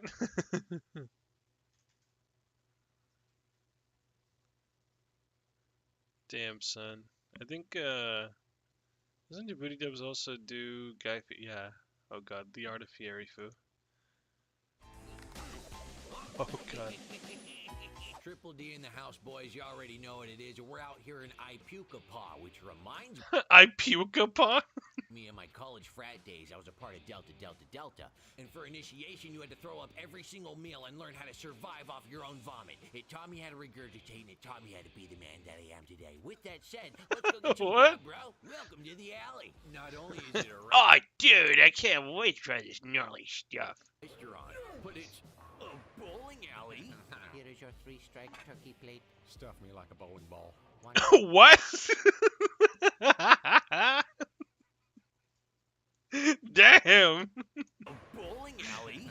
Here is your 3-strike turkey plate. Stuff me like a bowling ball. One got a ball chicken? Yes, it's just how I got a ball in the game of bowling. There is no escape. And our chef today appears to be a big fan. All right, chow down, fat. What's the big idea with the hairdo, huh? You Super Saiyan? You are my idol. I have been studying you my whole life, hoping someday I could go to Flavor Town and you can teach me. No shit. Someday I can go to Flavor Town. What? Sensei Fieri's got a nice ring to it. Sensei Fieri. Konnichiwa. Do you guys understand me? Watashi wa kakushite desu. Well, if you want to get that bone juice, you gotta suck it right off the bone. Okay. So you want to master the art of Fieri Fu. Let me see what you got. Do you like to eat a soup? Well, my blood type is broth. So yeah. First we add beef, Continue. then I add special mushroom. What do you mean special? They fuck you up. Serious? Yes. Kids are gonna eat this. So, fuck them. He said, fuck them kids. Yes. Kids are gonna eat this. So, fuck them. Time to get fucking weird. Then I add a pitcher of grease. Oh, it stinks. A pitcher of grease. Oh god. Okay, now next thing we need to add is the potato milk. Potato milk? Yeah, Potato milk. potato. Interesting technique. Yeah, I practiced this. You gotta press it down and get all the milk out of potato. Just like that. And we add the coconut. We add Dr. Pepper, of course. Dr. Pepper? Butter. Butter? And we top it off with a maple syrup. Maple syrup? Hot pepper. Hot pepper? And then I like to add some bird seed. Bird seeds? Get up, just like this. Do a scoop, and it's ready to try. Let's see. Excuse me. It is ready, master. Backhanded pour. That's a forbidden maneuver. Okay, it's very hot, so be careful, sensei. I know what I'm doing. Back up. Okay. I can't, dude. What? Diarrhea fuel. What? God, fucking chopsticks. Does it please you, master? So much for No Nut November. This is. Oh my. Does it please you, master? So much for No Nut November. Does it please you, master? So much for No Nut November. This is an ancient Fieri Fu maneuver. Oh my Close god. attention, my student. Alright. Went down the wrong pipe.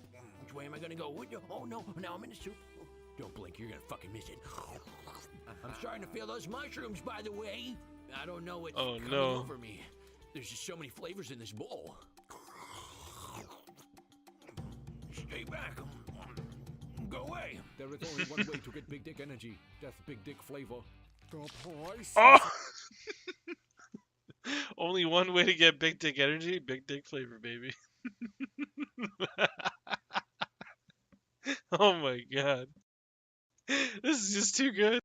There is only one way to get big dick energy. That's big dick flavor. The prices are too much. And what good is all that big dick flavor if you got no pussy sauce? Excuse me? I said I've never eaten a butt, but I'm not opposed to it. What? Let the second challenge begin. But first. Okay, got a Dude. chicken dick here for you. What? Big chicken dick. This is just too good, man. I fucking love Djibouti dubs. Okay, got the big chicken dick here for you. Nice buns, bro. Thank you. Just gotta slop the mayonnaise all over it. Put the lettuce. And then I cut up the chicken, and for you, I put double meat, sensei. Well done, my Fucking student. voice. This meat pleases me, but let's see how this sandwich holds up against my wrath. Oh yeah, look at that. It's peeing. It's scared of me. No. It's being. Oh yeah, look at that. It's peeing. It's because it's scared of me, as you should be. Fatality. Padawan. Round 2, fight. But you're not done yet. I need you to make like 2 more of those and put them in a blender, so I can just take them on the road, drink them down. Right on, brother. Oh shit. Approaching Is that LZ. big dick flavor? I Approaching. do have the world's biggest areolas. What? Bro, every time they say something, I always have to go back just to make sure I'm like, did I hear that right? Approaching the LZ. It's true. I do have the world's biggest areolas. Oh shit. Nice. People ask me all the time, you know, guy, how do you know all the spots to go to? And I just tell them, well, I follow my nose. That's why I ride around with the top down. Oh, food, there. And just like that, here we are. I had a nightmare last night. You were on a lawnmower chasing me, trying to eat me. Give me that country fried steak or I'll grind you up and eat you. This cafe specializes in old people cuisine. That doesn't mean the kids can't have fun too, though. Good. The chicken kind of dry. They've been coming here for how long? 100 years. Oh my god, that's insane. Oh yeah. Okay, we're gonna start filming now, so Yes. just make sure Okay. that you don't mention how orange Yes, my sir. skin looks, Yeah. okay? Why does it look really orange? Gloves too, just to be safe. I hate when people come into my kitchen and start touching everything. What, like this? Yeah, time for the Pound Town prelude.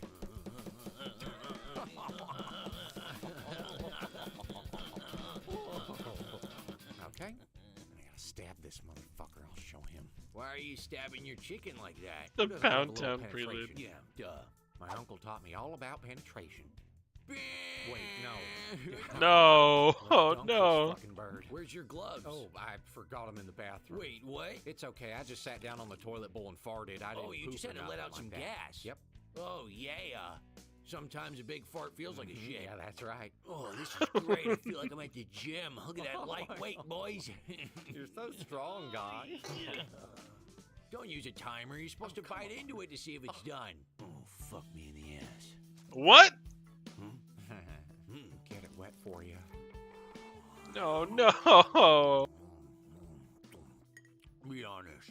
I know what you're thinking. Oh, yeah. Does your curtains match your drapes? Oh, yeah, I brine my balls in bleach every night. Oh, and I just love using this blender. It just No, works so well. you don't need that. It's just like a coconut. You just...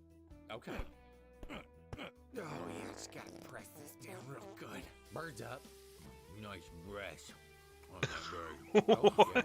Well, all right, let's powder up and get them suckers wet. It's good. It's good. It's good. It's good.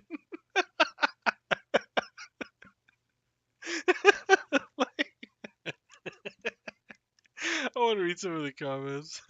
Showing someone eating in reverse and pulling out their foot in the rest, probably my favorite running joke. Approaching the LZ.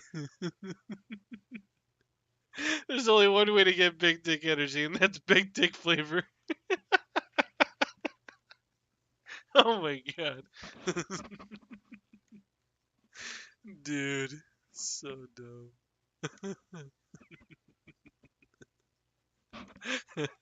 Then I had a picture for his odds.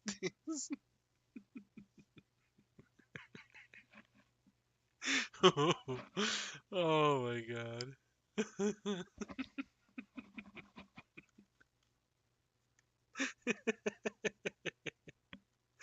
Dude, I would love to take up the mantle of doing Djibouti dubs. Oh, yeah. Well, all right, let's powder up and get them suckers wet. It's good. It's good. So I couldn't help but notice you got yourself a to-go box, and you probably don't have enough room to finish eating that. You can go fuck yourself. I'm taking it home. Oh, yeah. Go fuck yourself. Come on, man. I'm trying to eat my food. About to get on out of here.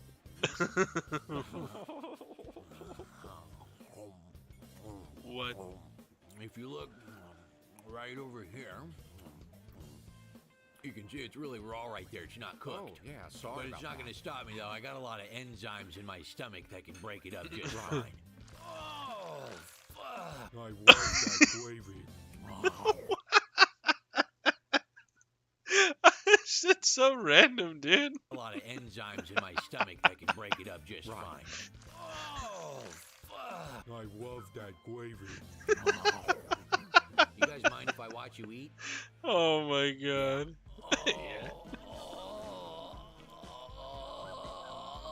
All right, what you got for me? Well, we got all this sticky dough here. I gotta spread out these buns. Oh. Now that's something I know how to do. You do? I do. God, this is a big load. Can I help? Please let me touch those buns. Oh, fuck. Oh. You keep picking those buns and I'll give you a hot frosting right now. Oh, come on, guy. You know you gotta lube up first before you start dropping hot loads of frosting on top. Oh, what? Back. Where's my big bucket of cinnamon? Oh, there it is. Check this out. Hey, guy, did you ever do that cinnamon challenge? No, I would never What? do drugs. Well, let's roll this fat doobie up, cut it up, and get this bitch in the oven. We gotta get these puppies hot. Hot buns going in. It's heavy. That gape. Oh, yeah. Like that? Yep. I bet. Yep. Working from the middle, huh? Might as well be eating Cinnabon. Back in high school, I snuck into the cafeteria, and I fucked every single Cinnabon that they had. What? I should have seen them. The way they were all just eating my hot jizz. No. Be sure to check out those Djibouti Boys live on Twitch. Also, check out the Patreon. Oh no. Why? Oh my god. Dude. Oh man. Why? Ooh. Strawberry. Yep. Yeah. What? Let's hear God take some BuzzFeed test for his personality. What? Fucking crack this Red Bull, but I'm not even supposed to be drinking these, but man, I feel like I need something to settle me. Instead of alcohol and drugs, which I will never do, I just go ahead and get a Red Bull, man. I'm not even supposed to be drinking these due to, you know, my kidneys not being too great. But one ain't gonna kill me. Every once in a while, I need it. I'm gonna fucking drink it.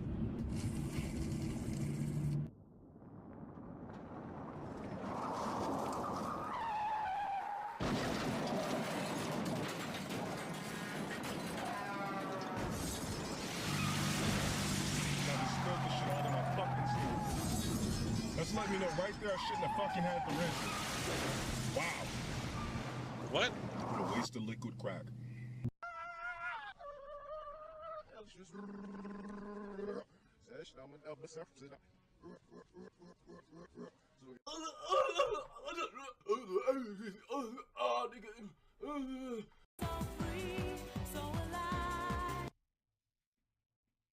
You know how many backstories I could like, you know how many backstories that technically I would be labeled as a diagnosed NPD, labeled a diagnosed narcissist? Here, let's look at some of the traits of narcissists, right? Of NPD. Let me tell you how many I fit.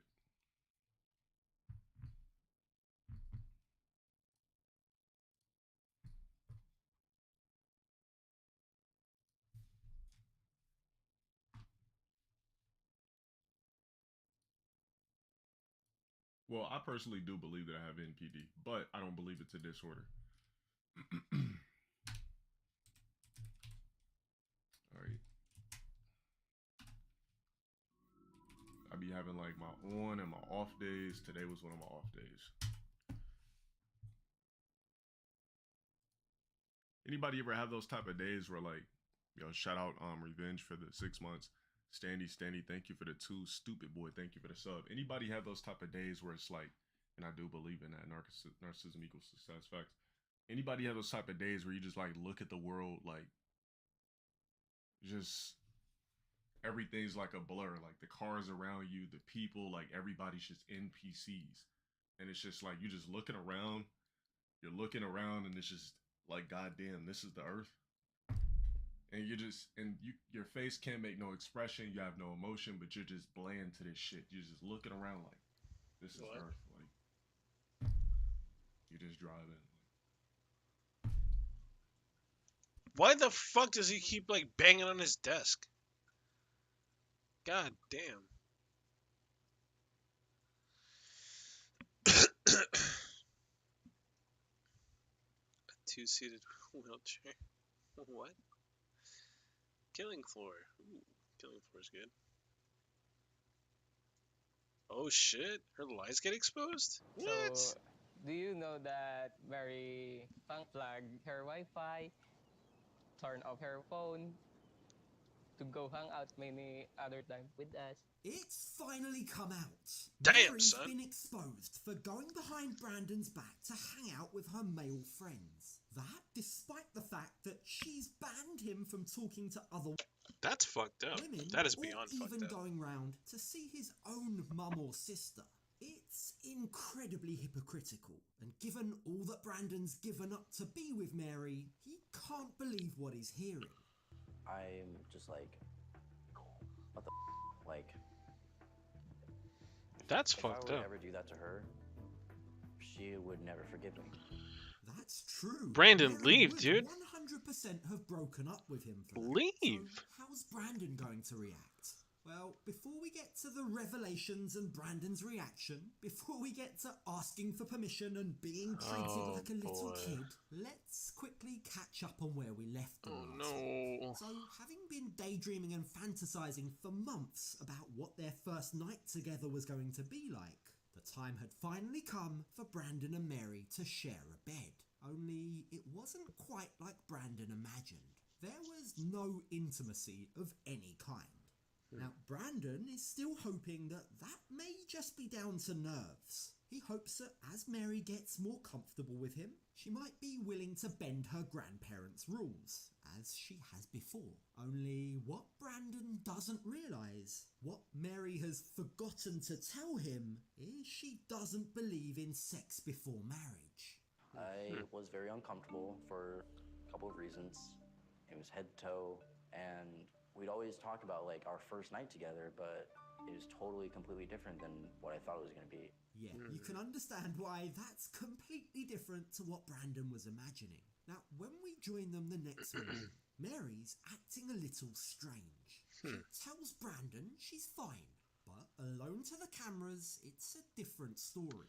She reveals that despite their 24/7 video calls, actually seeing Brandon in person isn't as she thought it would be. It feels so different in person than being on the phone 24/7. And What do you mean being different? You're talking to this dude 24/7. What? Oh, and then we gotta watch this one too. This is a day ago. What? Dude. want to be intimate, and I don't want to hurt his feelings. You can understand why Brandon's so confused. Mary couldn't keep her hands off him when they first met at the airport. But now, only hours later, that physical chemistry seems to have already fizzled out, and Brandon doesn't understand why. It's understandable why Brandon's questioning whether this is just Mary's adjustment period, or maybe there's a deeper issue at play. Like maybe Mary just isn't attracted to him. So, over to you, Mary. So then, why didn't Mary say anything? To reassure Brandon that you do want to be with him. By I know that last night is not that he's hoping for, but I just want him to know that I appreciate him. Now, Mary's way of trying to show Brandon that she appreciates him is both childish and hilarious. She decides to spoon feed him his meal. It's definitely not the most conventional method, and I'm not sure it's working. Just listen to Brandon's awkward laugh. Now, the thing is, Mary actually has an ulterior motive for wanting to hand feed Brandon, and I can guarantee it is not what you were expecting at all. You better eat a lot. And also, I want him to get chubby, because when he's chubby, he's huggable. Mary, are you a feeder? Is that what's going on here? Are we going to see Brandon on My 600-Pound Life in a few years? Well, with a belly full of food, Brandon's got something on his mind. There's something that's been eating away at him. You see, he doesn't want to start his life with Mary on a lie. So, he wants to come clean to Mary's grandfather about the fact that they've kissed. This actually says a lot about Brandon. He's doing the honourable thing. He's being mature. He doesn't feel comfortable lying, which, as we'll soon see, is drastically different to Mary. And he seems like the kind of guy that would prefer the hard truth instead of a easy lie. I feel like he'll respect me more because of that. What's that based on exactly, Brandon? It's not like you know Mary's granddad well. You only met him yesterday. You couldn't exactly communicate with him properly because of the language barrier. I feel like maybe Brandon should take Mary's lead here. She knows her granddad, and she knows what a big deal this will be. He just doesn't want to bring shame for the family, and he's always making sure that there's a consequences for breaking the rules. This is not even close to being weird. This is good. This goes like way beyond what you expect. That's what I'm worried about. That's not watching this. What do Mary and Brandon have in store for their first day together? Some sightseeing, perhaps? Maybe Mary's going to take him round town, show him the local area. Yeah, maybe treat him to like some local cuisine or what they do there for fun. You know, something like that. That sounds pretty cool. That's what I would do. You know.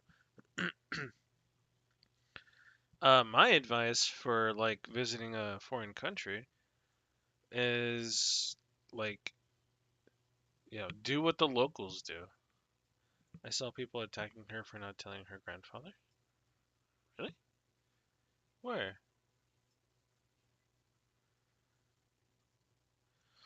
I mean, she could also be upfront and honest too about what they did when they first saw each other, because if that is what they did, which he said that's the first thing that they did when they saw each other was kiss and hug and touch each other and be affectionate and everything. And then, you know, Oh, it was on TikTok? Oh, I don't know about that. I don't have TikTok. To work immediately. Oh, well, I mean, I do have TikTok, but I don't use it anymore, if that makes sense. What do you want to do today? We'll do farming. You and Grandpa. Oh, yeah? Yeah. Day one of his new life in the Philippines. Whoa, hold on. So, but she knows how her family would react and how her culture is. That too, but I mean, then why would you do that in the first place? Or then again, you know, if you know that that's not what they, if they know that they speak up about that, then they shouldn't mention it then? They should just keep it as a secret between them, you know? Then again, I don't know. The very first day he gets to be together in person with his long-distance girlfriend, and is going to be spending the day learning how to farm with her granddad. Well, that too. So, okay, so first day of going to a foreign country, and it's like, hey, Chief, I know you said you wanted to learn how to do what the locals do. Well, I'm gonna tell you what we locals do here. We farm. So get those work boots ready. I'm gonna start farming real soon. Yeah, imagine that as you know, you're like the first day of being able to, you know, get away and enjoy your time with somebody who you've been talking to for I don't know how long it's been since they've been talking to each other. um, let's see. Yeah, no, she has some insane rules for Brandon, by the way. So you'll see. But all credit to him, he takes the news well. He understands that this will hopefully help him to build some kind of relationship with Mary's granddad. Maybe even get his respect. It is important for Brandon to learn the farm because it gives us food, and that's important to my grandpa, and he needs to be man enough to do farming. Now, from what we know about Brandon's working life back in the States, he's not afraid of physical labour. He's spent a lot of time doing odd jobs. If anything, the fact that there's a way to feed the family might actually come as a relief to Brandon. Remember, Mary doesn't work, and Brandon only has a couple of $100 left of his life savings after paying for the house. So, damn, luckily dude. for Mary And he paid for the house? Kink, there will hopefully be enough food on the table thanks to the farm. Careful. And hopefully I will gain her grandfather's respect and trust that I can really learn the trade and be able to take care of her and our family in the future. Notice how Brandon says our family, like he sees Mary's family as his own already, and that's really sweet. The truth is, all too often on this show, we see couples move to another country with no idea what they're going to do for work. Yeah. There's something to be said for the fact that Brandon knows what's in store for him. He knows what his role is going to be. Now, whether or not he's going to be happy with this new role, especially long term, well, I guess he's going to have a better idea once he finds out what it actually entails. He's preparing the mud for the rice to be planted. I wasn't expecting like riding behind a carabao and tilling a rice field. Okay, maybe he isn't as prepared as we thought, but he takes Yeah, it it's a in his completely stride, different and he's way of willing doing to things, learn. that's for sure. So after a shaky start with losing his rain boots in the mud, Brandon is up and surfing the carabao. I think he's doing a pretty good job, considering he's not able to communicate with either the animal or Mary's granddad. But unfortunately, Mary's granddad doesn't agree. Kon sa akon sa ilang nga mga ulam. Te pinalangganan tudloan ko siya sa kon pamaagi. You did great, Daddy. Okay, I understand that their livelihood depends on it, but he needs to cut Brandon some slack here. Yeah. He's very quick to determine that this work isn't suitable for Brandon. Especially if he doesn't know what the fuck to do, dude. Like, you know, I would say to also cut him some slack too, but the fact that he's also willing to teach him more and show him how it's properly done, it does also show that he's like, hey, you do have some learning to do, of course. After just one attempt, But maybe still. as Brandon gets to know him better, their relationship might fall. So what better time for a chat than the present?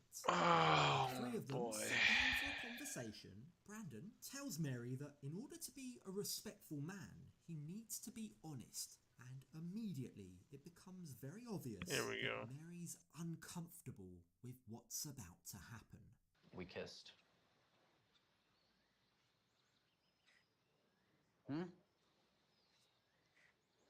Nag-kiss kami nga dua. Out of all the ways that he could have broken the news, I don't think this is the best Just way straight to go up, about we it. kissed. Why couldn't Brandon have, for example, explained that he didn't even know the rules when he kissed Mary? That too. Maybe give the old man a bit of context so he doesn't feel like he's been purposefully disrespected. Yeah. From the looks of it, that is how he feels right now. As he sits there in silence, processing what he just heard, he looks like he's getting mad. Prote, nainit ko. Yeah, no kidding, dude. And then, it's like you said, he kind of like the way that Brandon kind of went about it. The rules are that his family comes from they come from a Catholic household, so they believe in not having sex before marriage and not having those kind of relationships, staying pure until you find the person that you want to marry to, and then only then do you be intimate with them. But until then, you stay, you keep away from doing those kind of things.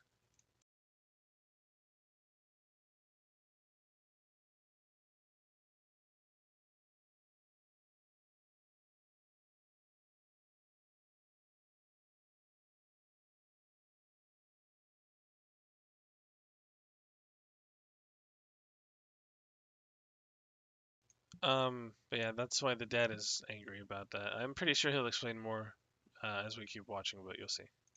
I don't want to disrespect your family, so I would like to formally ask for his permission.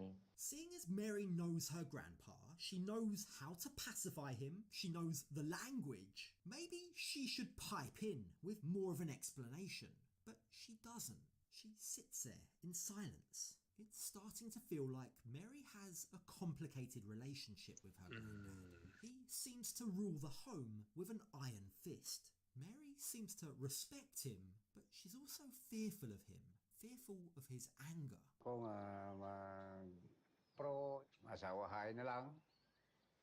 Antod nga isa kag isa sa inyo Yeah, they also believe in them strengthening their relationship via marriage, that kind of thing. Trust me, there's more to it than just this.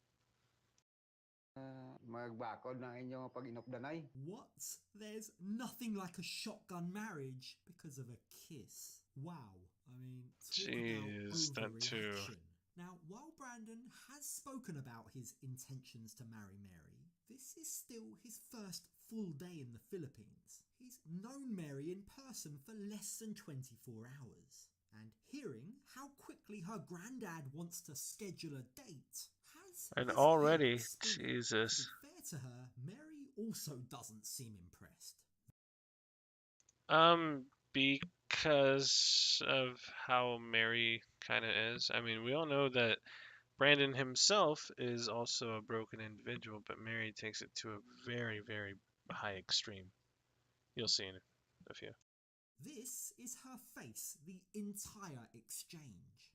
I love her and I want to marry her and spend the rest of my life with her. But it's like, I only just kissed her. And I have to marry her right away. It's crazy. I mean, the pair aren't even comfortable in each other's company yet. They haven't even addressed their huge jealousy and control issues. It's way too early to be talking about scheduling a date. Yeah, especially on the When first we join day. them again Oh, a few God. days later, it seems like the pair are getting closer. Just look at their matching necklaces. We learn that today, Mary is going to take Brandon to the beach to meet her friends. When Brandon is in America, he doesn't like when I spend time with my guy friends So I tell Brandon that I will stop hanging out with them until he gets here in the Philippines. But I mean, what? Yes, the friends that Brandon didn't like Mary meeting because they were male. The same friends that Mary went to meet anyway, behind his back. That's Let's fucked not up. forget that although Brandon's done a good job in the Philippines so far, he has also definitely played a part in this toxic relationship. Mary's friend calls him out on this. Why is he so jealous, he asks. Why has he banned Mary from meeting them? Pong doesn't like... That too, you know, like, I'm not saying that Mary's the only one at fault. Of course, Brandon's at fault too. You know, you'll see. Like I said, they'll explain more as it goes on. How you not letting me hang out with them? Does Pong know how you don't let me hang out with friends when I was in America? That's an interesting response. All this time, That's fair. we've just assumed that Brandon had his own insane jealousy issues, just like Mary. But based on that response, is he implying that he only made that rule because Mary enforced hers? Tit for tat. In fact, Brandon reveals that Mary's jealousy issues were actually worse than we realised. It wasn't just females that she banned him from being friends with. He wasn't allowed to make male friends either, because Mary was worried they might have girlfriends. So tell us, Mary, why then? Wait. So, Brandon couldn't make any female friends, and he couldn't make any guy friends because she was afraid they would have girlfriends?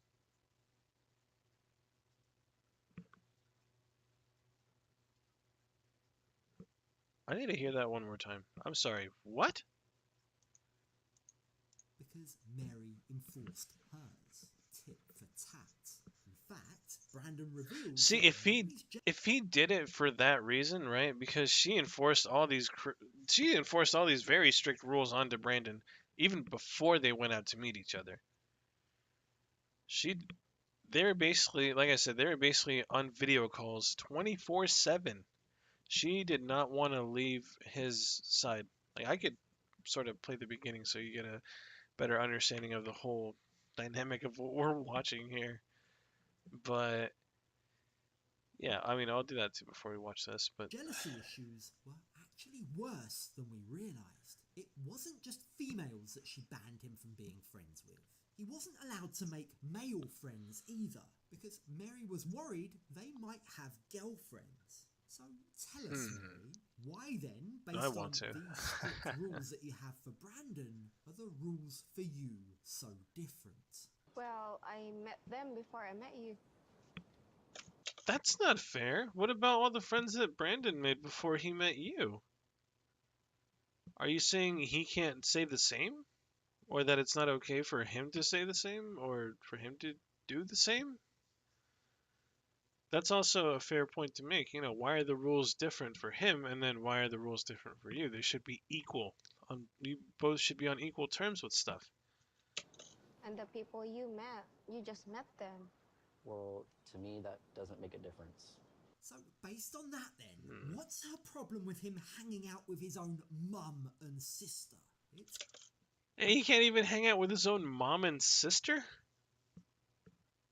clear that Mary's just making up the rules as she goes along, just to suit her. The thing is, even if Brandon wants to fight back, he doesn't seem to know how.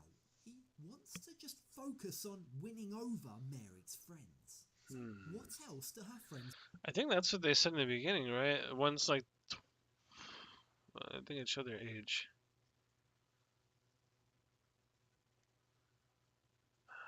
Hold on.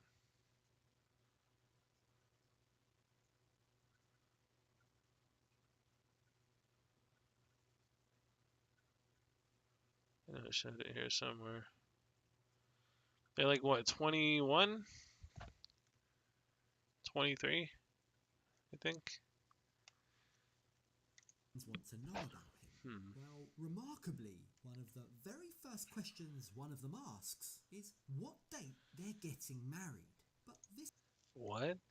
Already they're asking about what date they're gonna get married? That's a little creepy. This question strikes fear in one of the other friends. Hindi na pag-open up din. Do you know how open it up to Pudding? His name is Pudding? So kung bakit na sila. Let's get to know each other first. Paul's just saying, don't bring it up because I don't like them to get married. Well, no, Mary, that's not quite... No! That is not what he said.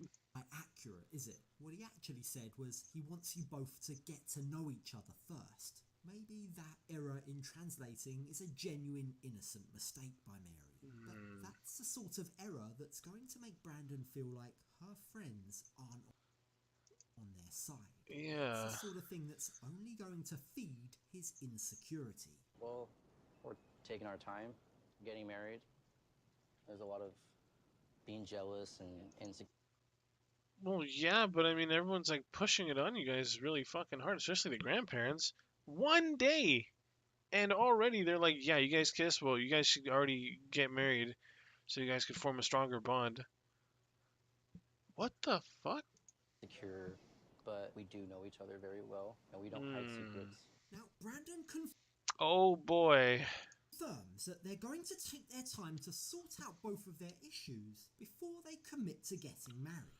I just wonder if they've told Mary's granddad that, because he's expecting something else entirely. But that still isn't enough for Mary's friends. They decide that they really want to test this relationship by revealing something they suspect will make Brandon angry and upset. Do you know that Mary unplugged her Wi-Fi, turned off her phone to go hang out many other times with us? I'm definitely not on Mary's side here, but why is her friend throwing her under the bus like that? He's supposed to be her friend. Now, That perhaps too. he did so for the greater good.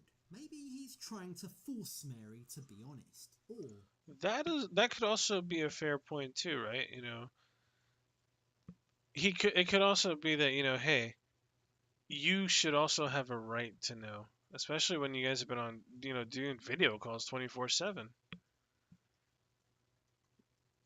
And then, you know, she says that sometimes her Wi-Fi goes out or something like that. Like, there's more to it, like I said.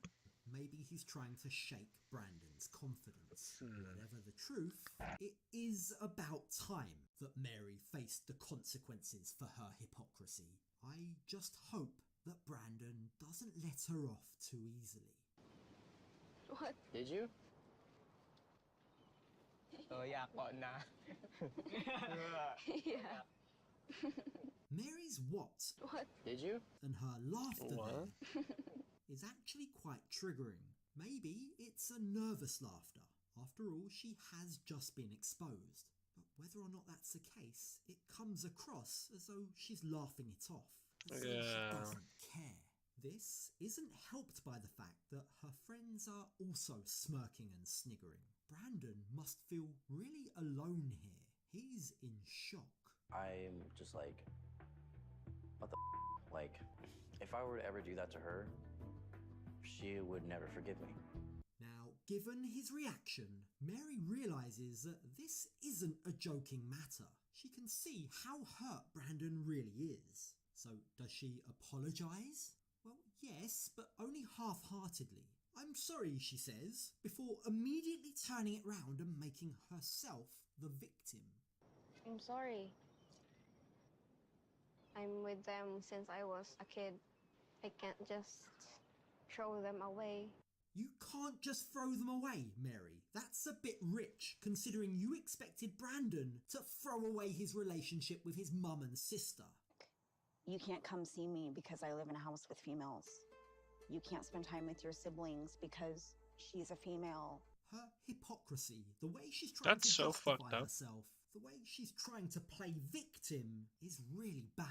But no surprise that she now turns on the waterworks. Mary begins to cry. Now, seeing her crying and also being with her friends makes Brandon's response quite restrained. He tries to reason with her. You had your friends, Mary. All I wanted was to have some friends of my own, he says. You had friends before me, and I just wanted to have friends in general. I can't just isolate myself forever. Abby. Not for the first time this episode, I think Brandon has dealt with this really well. He's definitely not without his faults. Oh, believe me, he has faults. But he has shown a mature side to him. He doesn't want Mary to cut off her childhood friends. He just wants her to understand that they both have to play to the same rules. And I think her hypocrisy and her guilt are finally sinking in for Mary. Having Brandon confront her like this has made her realise the reality of her actions. She can now see firsthand just how much she hurt Brandon. If Brandon have been doing the same thing, I will get mad, especially when he will hang out with girls. That's why I feel so guilty. I don't quite know why Brandon also felt the need to say I'm sorry there. I'm sorry. I'm sorry. He really is a soft touch. But Yeah, there's no need for him to apologize when she was the one that was being called out on that. Maybe it was just a response. Mary's friends take this opportunity to continue to put pressure on Brandon. Personally, I find it a bit rich that they're choosing to point the spotlight at Brandon rather than Mary here. That is pretty messed They up, take though. it upon themselves to make Brandon commit to being less jealous. Then you just promise Brandon, then stop jealousing. You just promise. Pinky promise. So will this newfound honesty... So, why is it that he has to take it upon himself to stop being jealous when they can't do the same to Mary? Her jealousy is, I feel like, is way worse than Brandon from what we've seen. Brandon can't go to his mom's house, can't go to his sister's house. Why? Because there's girls there, and Mary doesn't want Brandon to look at any girls other than her. 24/7. That's why they were also on video call 24/7. Even when they went to the bathroom, even when they were sleeping, they literally did everything. I don't know for how long, but they were on video call 24/7. help to reset this relationship? Is this what they needed in order to be able to move forward in a No, way? Brandon, leave. What are you doing? I didn't feel like I was good enough for anyone, not even myself, and I tried to take my own life. That is fucked up, dude. We knew that Brandon had a dark, tough upbringing. He's mentioned himself that he was in a very dark place before he met Mary. But this is the first time he's revealed just how bad things got for him. Oh, so God. knowing the full extent of his past, knowing just how many hurdles he's had to overcome, it really puts into perspective what he's now having to deal with Mary. Which is why it hurts so much when I feel like I don't have this trust, because it brings me back to this state of mind like I'm not good enough.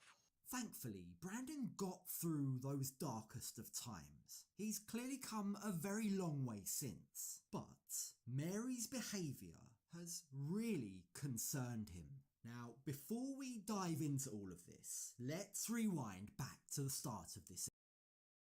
Oh, sorry. Okay, so they're both 23. They are really young. Episode. So we left Brandon trying to put his foot down over Mary's controlling behaviour. All he asked of her was that she trust him, but that request resulted in Mary having some sort of panic attack. Do you have an inhaler? She has asthma.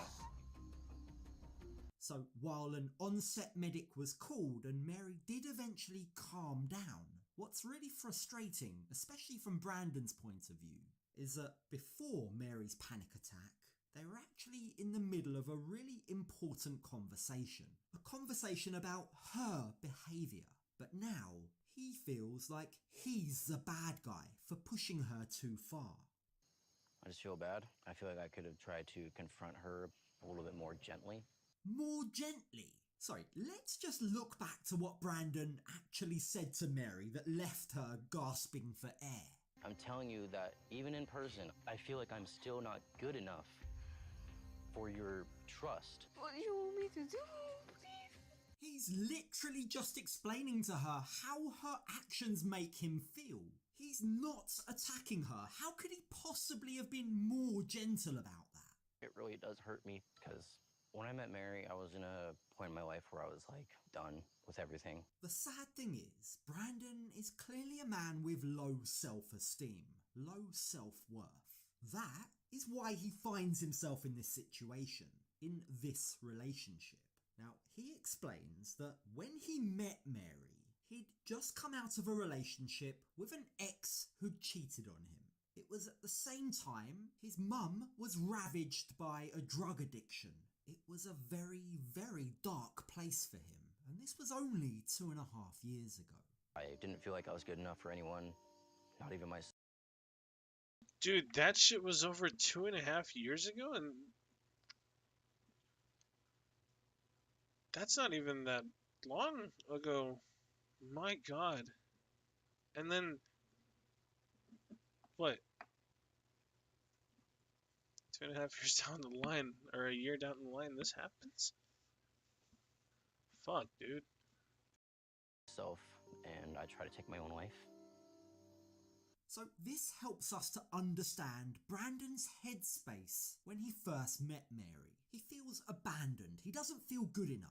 His mum is an addict. His ex has cheated on him. He doesn't get on with his dad. He's got nowhere to live. He's homeless, living in his car, and he's having very dark thoughts. And then Mary enters his life.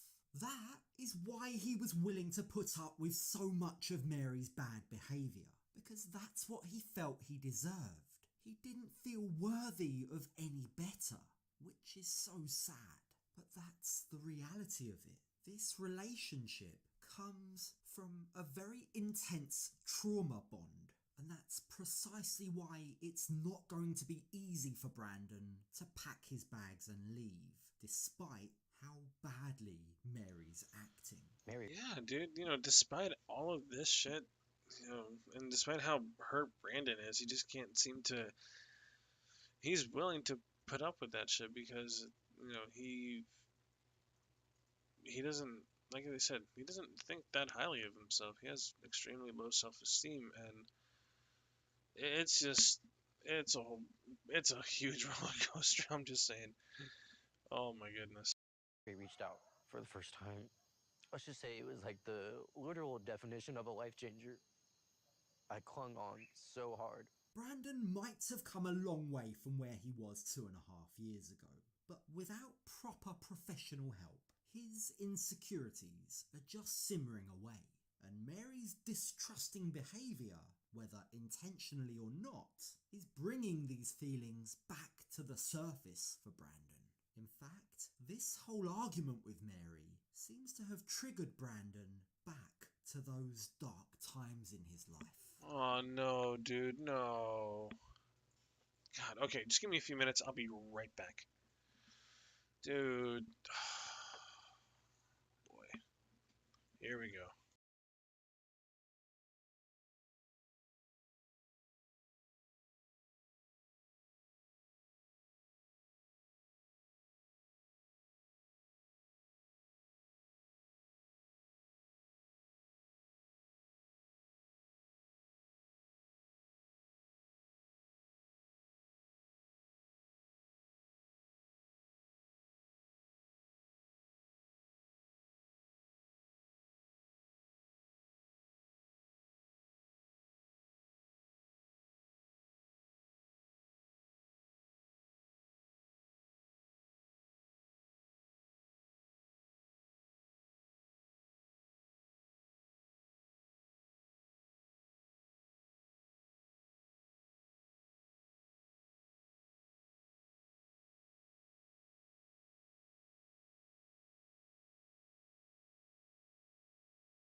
Alright, lads, we're back.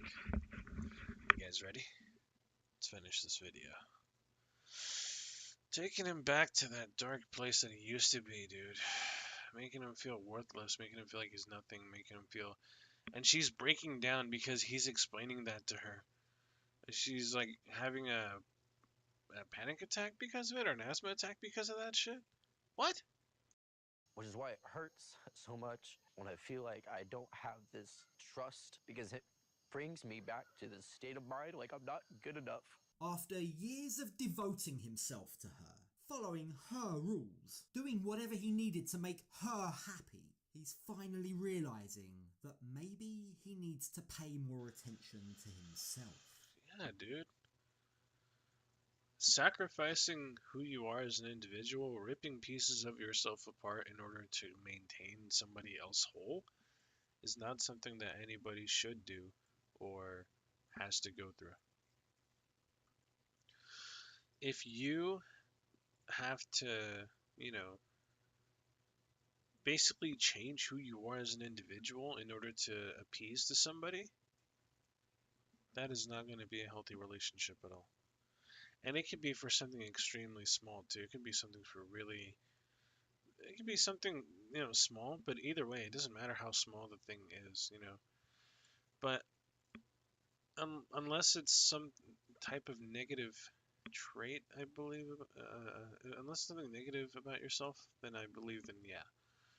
If you're changing yourself for the better, for good reasons, right? For yourself, but you're doing it because you yourself want to feel better. You want to feel good about who you are as an individual, right? And I can understand that.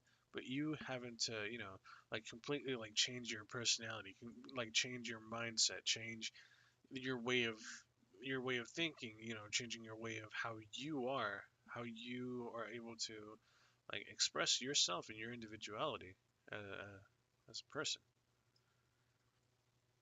you know, and basically be molded into what they want you to be instead of you being who you are, right? You know, to like a certain point. Because the way that Mary's acting is making him feel worthless all over again. Now, the fact that he's even raising these issues, the fact that he's sharing this, indicates he knows he shouldn't be allowing Mary this kind of power. The power to make him feel this way again. But, judging by how he responds when Mary finally calms down, it seems he really struggles to maintain a firm stance with Mary. The very first thing he does is apologize to her. Are you okay? I'm sorry. It's okay. Brandon has absolutely nothing to apologise for. He's done nothing wrong. But yet again, he's blaming himself. He takes her hand and tries to pacify her. He tells her he loves her. He reminds her how much he trusts her. And all he wants is for her to say it back. I want her to say that she does genuinely trust me so that we can be together, married forever. Mary can be so cold. There's Brandon putting his heart on the line, and she's just sat there expressionless. She's just shut down. And the truth is, despite really wanting to talk about their problems, Brandon isn't going to get any more out of her tonight. There isn't going to be any more constructive conversation. So the pair decide to call it a night and they make their way home. But the whole situation has left Brandon very shaken. She can't trust me the same way. That makes me think, where is this going? What is our future going to be like? It makes me have doubts. Yeah, no, what do you mean it makes you have doubts? It should have made you have doubts in the beginning when she was telling you all that stuff. You know, all that shit about how you can't be even looking at a girl because it makes her jealous because she can't handle that. You know? And I'm not just solely being on like Brandon's side. I'm pretty sure that he's also done some pretty bad shit too. You know, I have to see exactly what it is that he's done. But hold on, I'll be back. Sorry.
Let's go. So when we join them the next morning, they're both acting like the night before never happened. Mary is going to take Brandon to her old school. This is where she went as a teenager. This is where she has some of her most precious memories. And I think her hope in taking him here is that by showing him her past, Brandon might better understand why she's the way she is. I feel a little bit better, and my high school memories is the most happy moment in my life. I meet my friends, I showed my talents there. As difficult as Brandon's life has been, Mary's life has also been far from ideal. Now, she's spoken at length about how her parents abandoned her, but she also mentioned in one of the very first episodes that she dropped out of college. A college she had a scholarship for, all because of Brandon. When I was in college, Damn, I have this friend. Brandon is jealous about it, and he wants me to stop dance, so I stopped dancing. And then I lost my scholarship because of that. That's fucked up Mary too. went from studying, having friends, having people around her, and dancing, to then just staying at home constantly. It's no wonder that's that also she fucked looks up back too. so fondly on her school days. So with both of them today in a much brighter mood than they were last night, now might be the perfect time to revisit that conversation. Are we okay? Yes, we're okay now. Don't worry. I'm okay. I feel good. Well, I'm glad that you're okay, Yeah. Mary. But what about Brandon? The man that you claim to love? The man that your granddad is trying to push you into a shotgun marriage to? Also had a horrendous night last night. Do you think you should maybe ask if he's okay? No? Well, you should, because Brandon is not okay. He's back in a place where he doesn't feel worthy. And right now, what he needs above all else It's is your some reassurance, reassurance from Mary. She hasn't been giving me the reassurance that I needed. See? That's still on my mind. I want us to be genuinely okay again. She's just like, yeah, I'm fine. I'm okay. I'm feeling a lot better now. Anyway, let's keep continuing on with what we're doing on today, which is me showing you around and stuff. Like, that is really disheartening to hear, dude. She doesn't even bother to say, hey, are you okay? She doesn't reassure him of anything.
to tell him that she loves him, to tell him he's doing a great job as a partner, to say that she trusts him.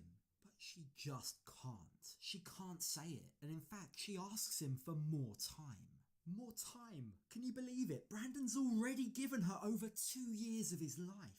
How much longer should he wait? I hope. Oh.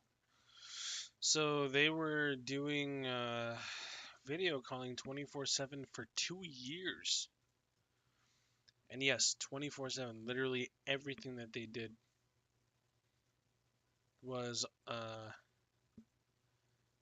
involved them being on video call. Everything. It's pretty crazy to think about.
I know I said no more, but it's because of Snowball. So. That you understand it's hard for me to trust you like now, today. What? Did she just flip it again? Did she just flip it onto him now? Just give me time. How can Brandon marry Mary, as Mary's granddad expects him to, when she can't even say that she trusts him? What more does he need to do to gain her trust? At this point, it seems like a lost cause. If he hasn't been able to get it after all he's done, then I don't think he'll ever be able to get it. But even as something as like the trust? light bulb has finally switched on for Mary, because she seems to suddenly realise she needs to give Brandon more. Just know that I loved you. You're so perfect and the man that I want, and I really want my future with you. You okay? Yeah. That is all Brandon wanted to hear. You can see just how much it affects him, because he starts to tear up. After everything from the night before, Brandon really, really needed that. Now, despite the fact that Mary's promise to Brandon is just that she'll try to trust him, not that she actually will, just that she'll try, is all that Brandon needs. I'll try harder to trust you. But why She's try? Why not going actually to try and trust me? I really needed her to say those words. see? That's the thing. Try.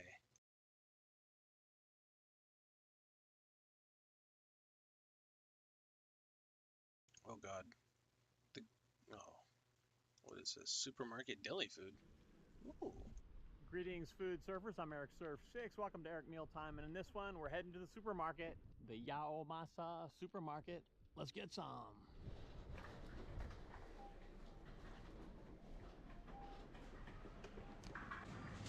Oh, look at all the sushi. Ooh. Sushi rolls. Yeah. Oh, goodness. These things for $5. Damn, all that for 5? How many is that? Hold on. Wait a tick.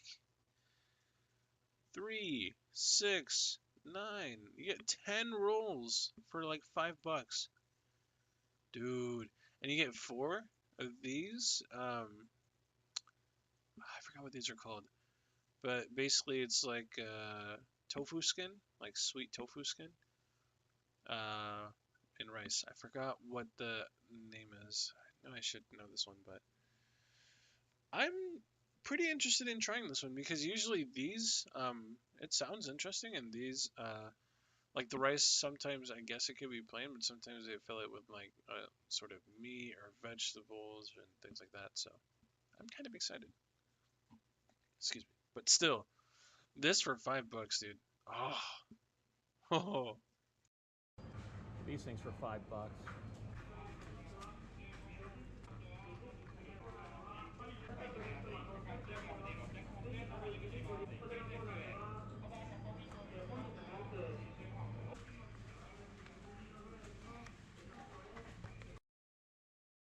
Ah, yes, salad flavored. It's really good. I've actually had a couple of quote unquote salad flavored puff snacks. They're really delicious.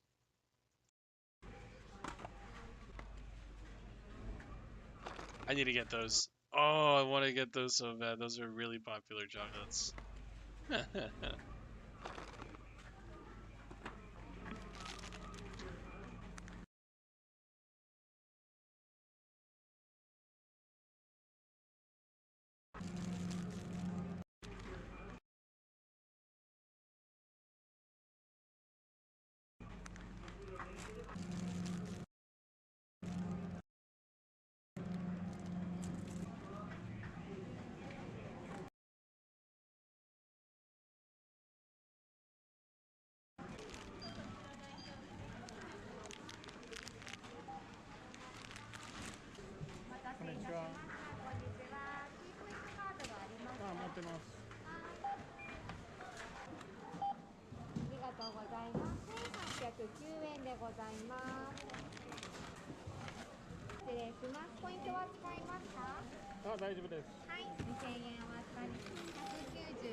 Very nice, very nice.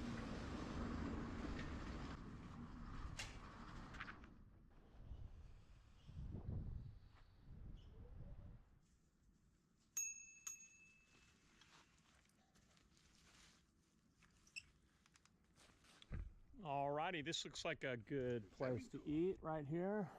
Yeah. Oh, these oranges on the ground here. Nice. Super hard though. These are what are called Cool. Natsumikans, so they don't really ever ripen until late in the summer. So yeah. Anyway, let's get into it. Got the goods right here in my sandal bag. This is my sandals eco bag from Hawaii. Beach sandals. Yeah, or slippers as they call them in Hawaii. So what have we got? What have we got in the bag? A few things. So we start with the drink. This is Wilkinson's Tansan, it's called. The Tansan, which is basically carbonated water. Oh, very carbonated. Shaken up a little bit.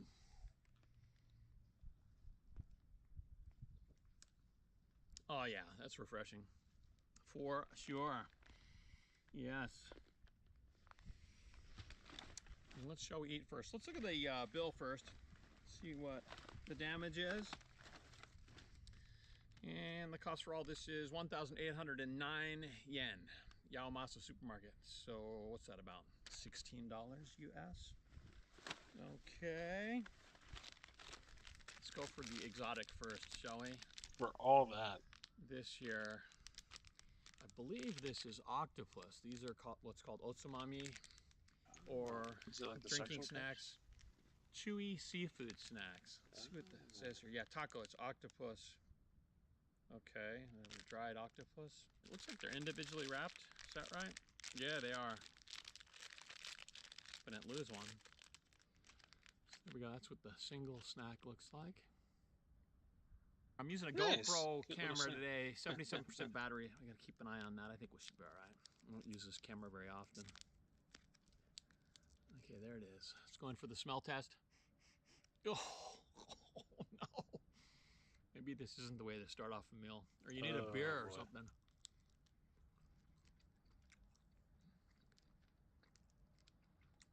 Oh, it's actually really good. Not the smell. Mmm. Nice and chewy. But it's got like a sweetness to it, like it's in a syrup or something. Mm-hmm. But it smells, you know, super seafood-like. That's good. I'm gonna have another one of these. That is really good. Yeah, I mean, it's cut up really nicely, just tiny, and that's good for octopus. You need, like, if this is, let's see, about 5 or 6 pieces right there, all in the one. So if it was just one piece, you'd be chewing on it forever.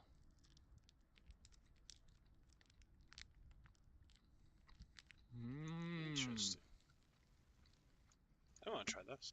I love octopus. Love that savory sauce. It tastes like the same sauce as the yakitori. So let's have a look at the yakitori, shall we? That's right. You can get some yakitori. And this supermarket offers it either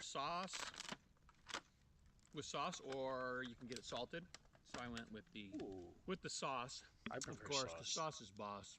And this is the mixed plate. You get 5 different ones. So this is the typical momo or thigh.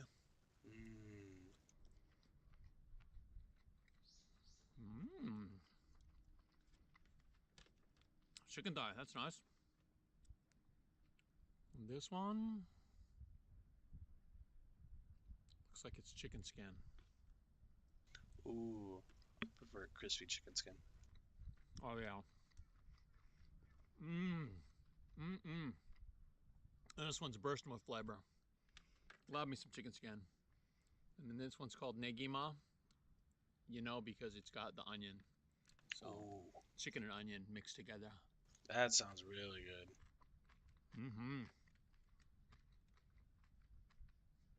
Good combo. Yeah. I'm hoping Looks this like one is not liver. Looks like liver. I'm really hoping it's not. It's going to spoil my day. It very well could be. Let's do one piece. Oh, it is liver. Oh. Where's the Tansan sparkling water? Oh, goodness. I generally try to avoid liver. I should have looked at the label first. All right, next one.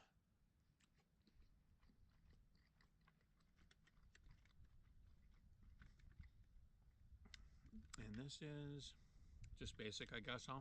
Chicken breast, I think. Boy, good thing I didn't eat one of the big ones. That would have been game over. Okay, next up, we have got. I'm not a big fan of liver either. I can't do it. I've had it plenty of times as a kid. And to those that do enjoy the flavor of it, you know, kudos to you. I can't do it though. I really can't. I love heart though. Heart is delicious. What is it? Heart. I've had intestines, like fried intestines. I've had, what else have I had? I've had chicken skin, of course. I had chicken breast, chicken thigh. I want to try all that stuff that he has though. Aside from the liver. The liver I'm good with. Everything else I'm down for. That's something that's going to require chopsticks. Yeah, look at these gorgeous things. Sweet potatoes, glazed sweet potatoes. Sweet potato. They're in a heavy syrup. Hell yeah. This is a pretty standard way to eat sweet potatoes. So you gotta you gotta love the color. You got sesame seeds on it. Sesame seeds? It sounds really, really good.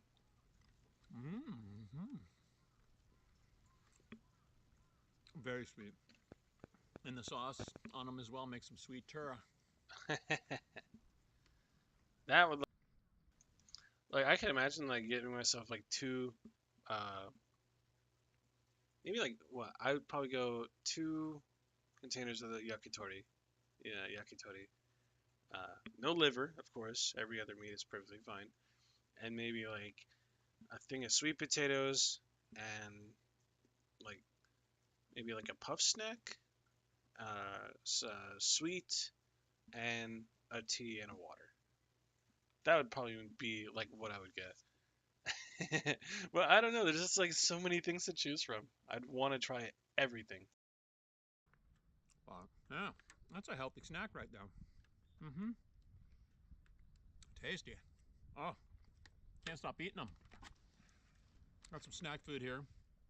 These are called Pretz, and this is the salad flavor. So, what are these? How do you describe them in English? Anyway, it comes with 2 bags inside. So a bag inside a box. And these are also in my Get Some Snack Packs. So here we go. Do not need chopsticks for these. Not even close. Okay. I like to eat them about 3 at a time. So to me, I'd say, yeah, it's more of like a vegetable-ish kind of like thing that they put in there. I'd say the closest thing that would resemble those snacks is like, like a breadstick kind of, like a puff rice snack. But in terms of the flavor, there is I know that there's like a top ramen vegetable flavor that they have for cups. It's very similar to that. I'm pretty sure that's exactly what it is. There's also the popular rice puff snack called Omaibo. That one's really good. Popular with with like with kids growing up, like or when growing up. So I definitely want to try some Omaibo too. But these are really good. Oh man. they're a cracker in stick form. Mm-hmm. I'd say those would be perfect as like to have with the beer on the side. Perfect beer snack food. Same thing with like like the squid or like the fish or especially like the octopus. That would be perfect with the beer. Oh, that would be amazing. Very good. They've got some nice crunch, but they're soft and easy to chew. They're not, overly crunchy. I don't know if it's a salad flavor or not. It's maybe a salad dressing. Salty, savory snacks. Mm-hmm. Good stuff. Good drinking snacks. Mm-hmm. Definitely good to have something to drink. Yeah, see, drinking snacks. Oh, Wilkinson, it's bubbly. Bubbly, bubbly. All right, let's get something with a bit of volume. Let's go. This right here is a fish sandwich. These sell for $1. Oh, fish sandwich. I thought it was 110 yen. That's a buck. A little less than a buck, actually. Dude, I didn't see the shredded lettuce on there. Otherwise, yeah, it would have been. It would make sense to be a fish sandwich with the shredded lettuce on. I think maybe it has tartar sauce too, or some kind of sauce. Beautiful. Got sauce on top, like a tartar sauce. Maybe Yeah, a dark sauce too, and then it's just over a bed. Wait, it's like a tartar, and maybe it could be like maybe a shoyu kind of sauce. That'd be interesting though. Be cool. I'd be down to try that though. Loaded with sesame seeds on the bun.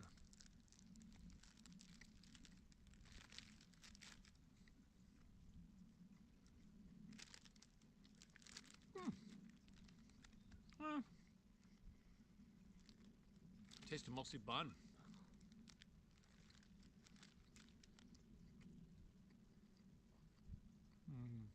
I see why it's only $1. Not mostly much bun, flavor. not a lot of fish meat. Yeah. Not bad, but it's all right. I prefer all tartar sauce rather than the sweet sauce on it. Wilkinson says #1. Their ginger ale is #1, that's for sure. It says best-selling sparkling water in Japan. So, yeah, definitely an excellent drink mixer. I'm gonna try that, dude. But that with like some kind of, I don't know, some kind of liquor, that would be a perfect highball. I'd love to do one of those. Their I want to ginger try ale the ginger is ale. bomb. Yeah. Okay, what else? We've got a couple Danishes here, and then some candy to finish it off. All right, this is the Pasco cheese. No, not cheese. Cut. Boop. Is it cheese or is it butter? All right, this is the Pasco corn and mayonnaise bun. Oh, corn and mayonnaise. Be better if I had a piece of chicken, but I did that in the last video. I think the last convenience store one. So anyway, that's what it looks like. That looks really good. Corn Danish. Would you? Would you eat a corn Danish? Yeah. I love these things. Didn't used to, but I do now.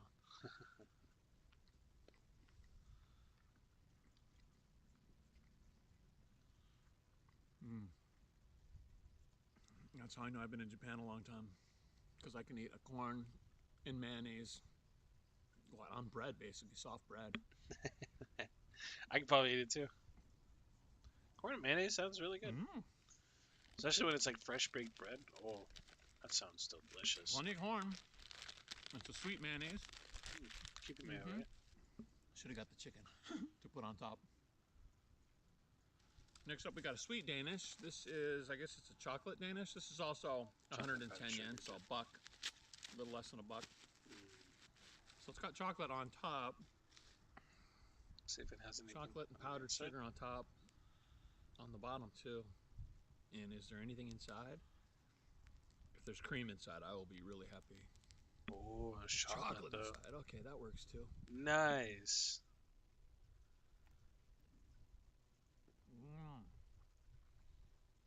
Oh. Super sweet. Oh.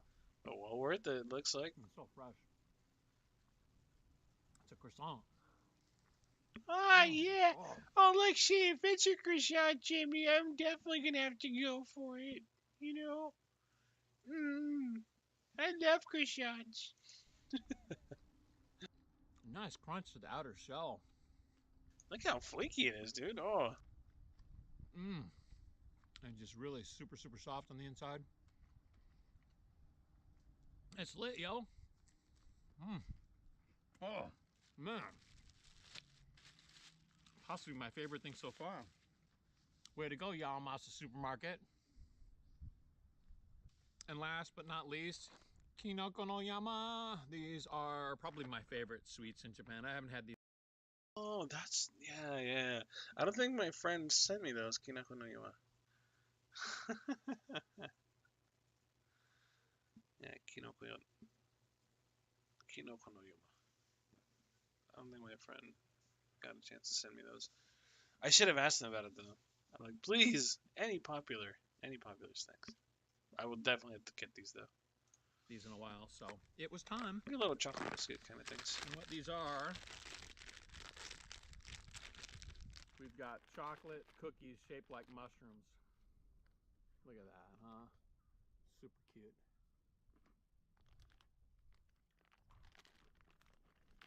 Oh, these are the best. Well, creamy milk chocolate. Oh, nice crunchy cookie. Right? Oh. Oh, two of them down on the ground. That's not good. No. Any place you want to visit other than Japan? Of course. I really want to check out Spain, Italy, Greece. I want to check out the UK. I really want to go to Ecuador. And most definitely check out Mexico City. I want to go to Oaxaca, Mexico City. I know that they also have like in Mexico City they have their own like little Tokyo pretty much, which is really cool. I want to go there. I want to go to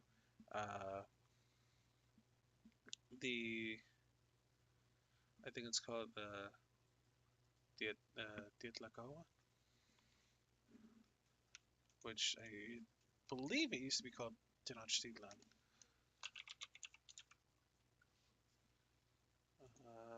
Let's see. I have Little Tokyo where I live. Oh, really? That's awesome. Yeah, so Mexico City. It's basically known as Tenochtitlan. There's also plenty of other places around too.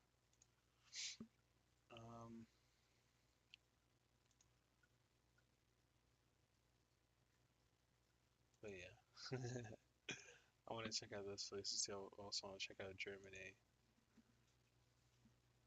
Oh, dude, I was telling my friend, like, if we ever go to Germany, we have to go for Oktoberfest. Like, that would be awesome. We have a little Tokyo place in our city, or yeah, in our state too. It's pretty cool.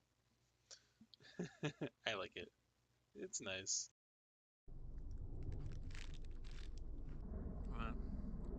Let's make the crows happy, shall we? Yep, they are lurking around here, definitely. I swear I'd never go to Germany. What? How come? I'm curious. Or why do you never want to go to Germany? I think Sweden would be cool. Norway would be cool too. King Cobra, what? 4+4? Yo, I'm gonna have to take a fucking bloody shot because those are some fucking delicious ribs. Huh? Out of like, what the fuck is 4+4?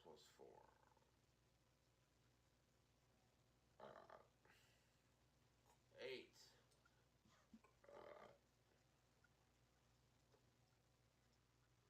Dude, do you see just how like bloated his face is, man? It's because of the alcohol. He's like a supercomputer that's powered by alcohol and Doritos. Oh, oh man.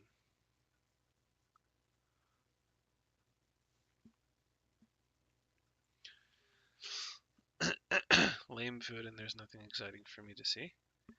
What do you mean lame food? Unless you've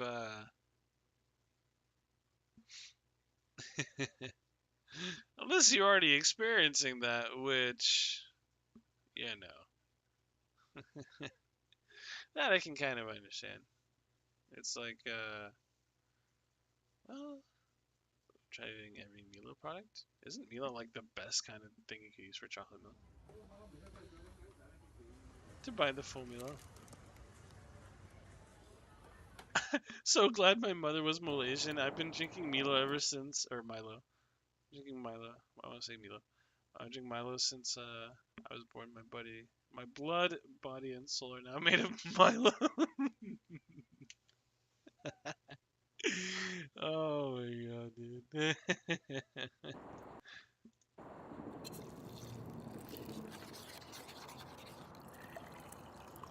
Australian recipe? Huh. Interesting. Much more milky than the Asian version.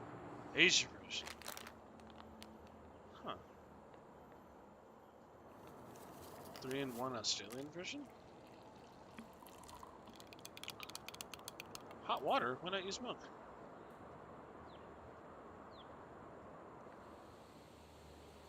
Some food items? Nuggets? Ooh.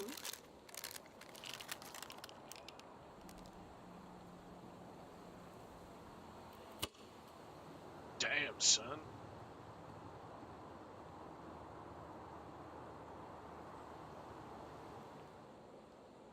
Ooh.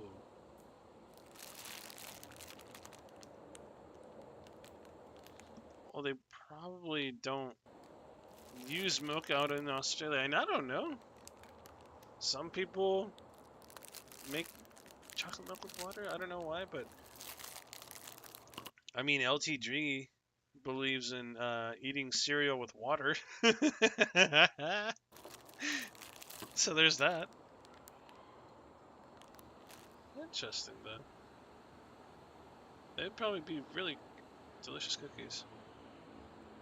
I'm gonna have to get some next time I go to Mexico. Chocolate. Pretty generic. Okay, never mind then. Snack bars? Yeah, and then LTG also believes in pissing in jugs. He doesn't believe in like actually pissing into a toilet. I'm the biggest LTG fan. What are you talking about? You're also forgetting King Cobra and DSP and Wings of Redemption and Darkside Phil. I already said DSP, huh? Yeah, I did. Haha. Ooh, that looks good.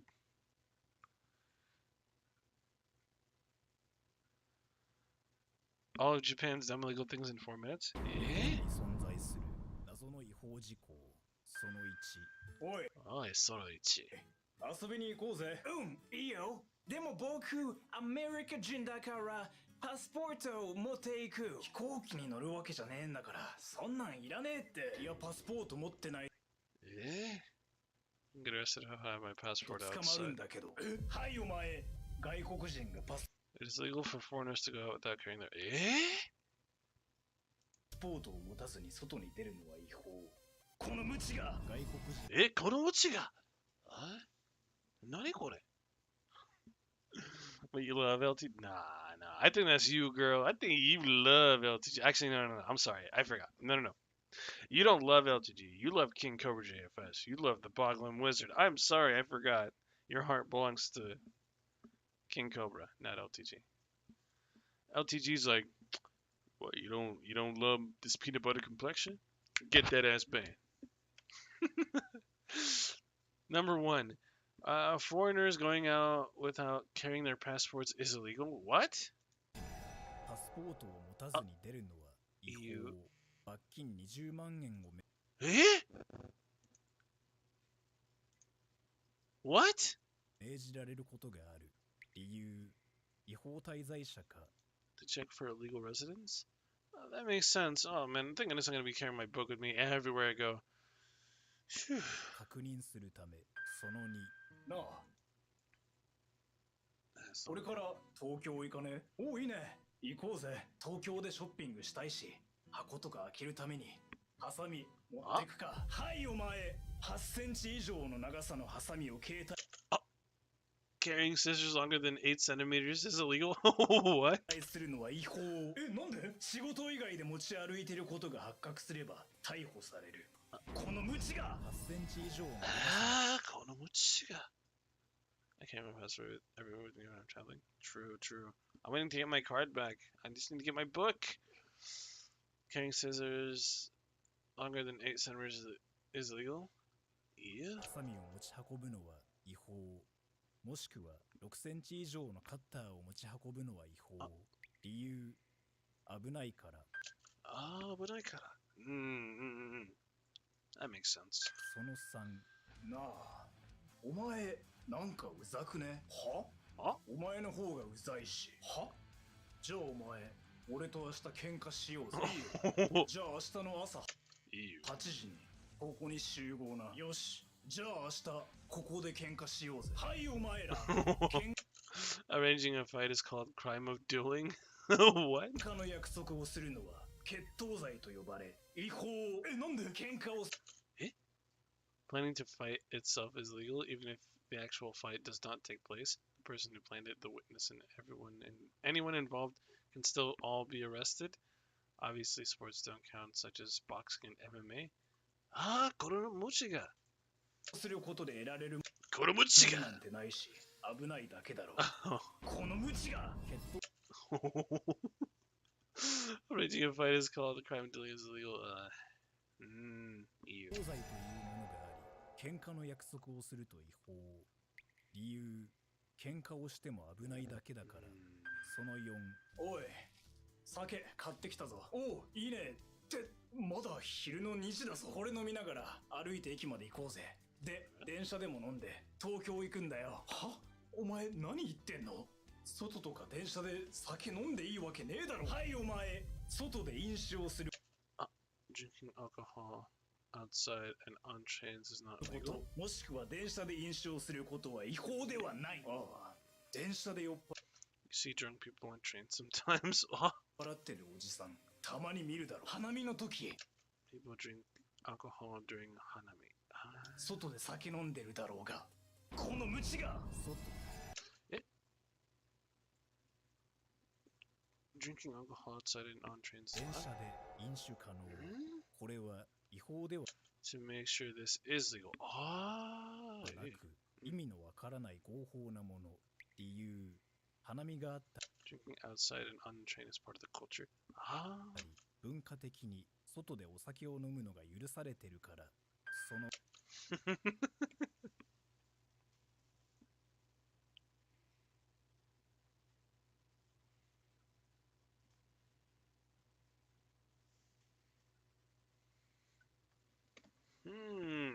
わかったよ。俺、このソラザトロールとかいうやつ好きじゃないんだよな。え、なんで？こいつキモいじゃん。顔見るだけでムカつくんだよな。そうだ、ツイッターに悪口書くか。ソラザトロール、キモいんだよ。はいお前。え、キモいんだよ。あ、このうちが。日本でインターネットでの誹謗中傷は違法。え、でもこれ俺のことだよ。インターネットで誹謗中傷をして実際に逮捕された例がある。この無知がインターネットでの誹謗 Posting hate comments on the internet is legal. 中傷は違法。正直これはいいことだと思う。理由、人が傷つくから。その6。ああ、タバコ吸いてえな。あ、お前タバコ吸ってたんだ。まあ、ここで吸えばいいか。はい、No, designated smoking spots. 喫煙所以外でも喫煙をすることは外でも違法。え、なんで？さすがに誰もいない田舎だったら大丈夫だが。Might be fine if you're in a deserted countryside. 都心部のほとんどでは外でも。It's illegal to smoke outside even if nobody's around. Smoking outside is prohibited unless you're in a designated smoking area. Yeah. 喫煙所以外では喫煙が禁止。このムチが。このムチが。外でも喫煙所以外で喫煙すると違法。理由、受動喫煙を防止したいから。Are you trolling or are those rules real? You know what? Ask your Japanese friends and your Japanese friends should know about them. Do you think I have friends? Oh yeah, I forgot you. I mean, do you think I have Japanese friends? Not just friends. Oh, I thought you don't have any friends at all. Like that woman who got deported for... Sucks to be you. What? え？何これ? Like that woman that got deported from Japan for tweeting about a couple in Japan. Eh? Sucks to be you. It sucks to be you. Wait, what?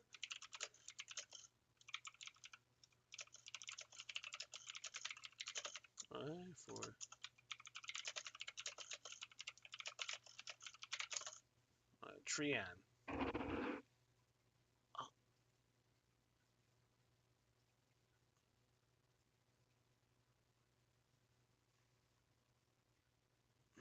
Oh, this guy obviously got jumped, but still, what is this?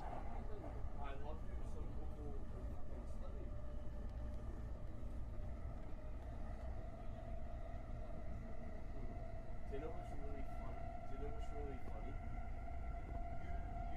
speak almost exactly the same as me.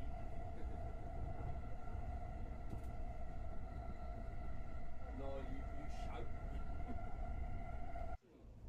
Fuck you! Bye-bye. See you later. Bye. Bye-bye. Hey, fucking man, I just got attacked though. Dude, come on. What the fuck are you doing? Fucking attack! Frick! Come on! Fuck you! Bye-bye! Fuck you! Fuck you! If you don't respect the culture, disagree or dislike it, simply stay in your own country because no one asked you to come. Man, dude, like... Shit like this just pisses me off.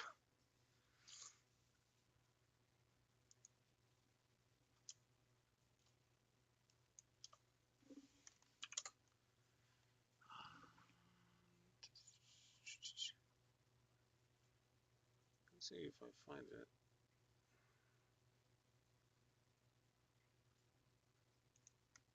I don't know if you'll be able to post. Oh.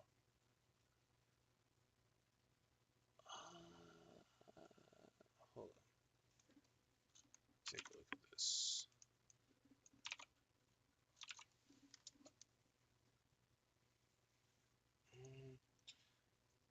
On the train Tokyo, you know they're just going to go home and watch The Big Bang Theory together. Oh.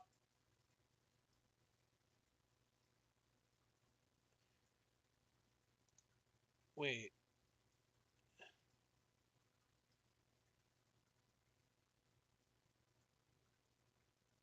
Did she actually get banned for that?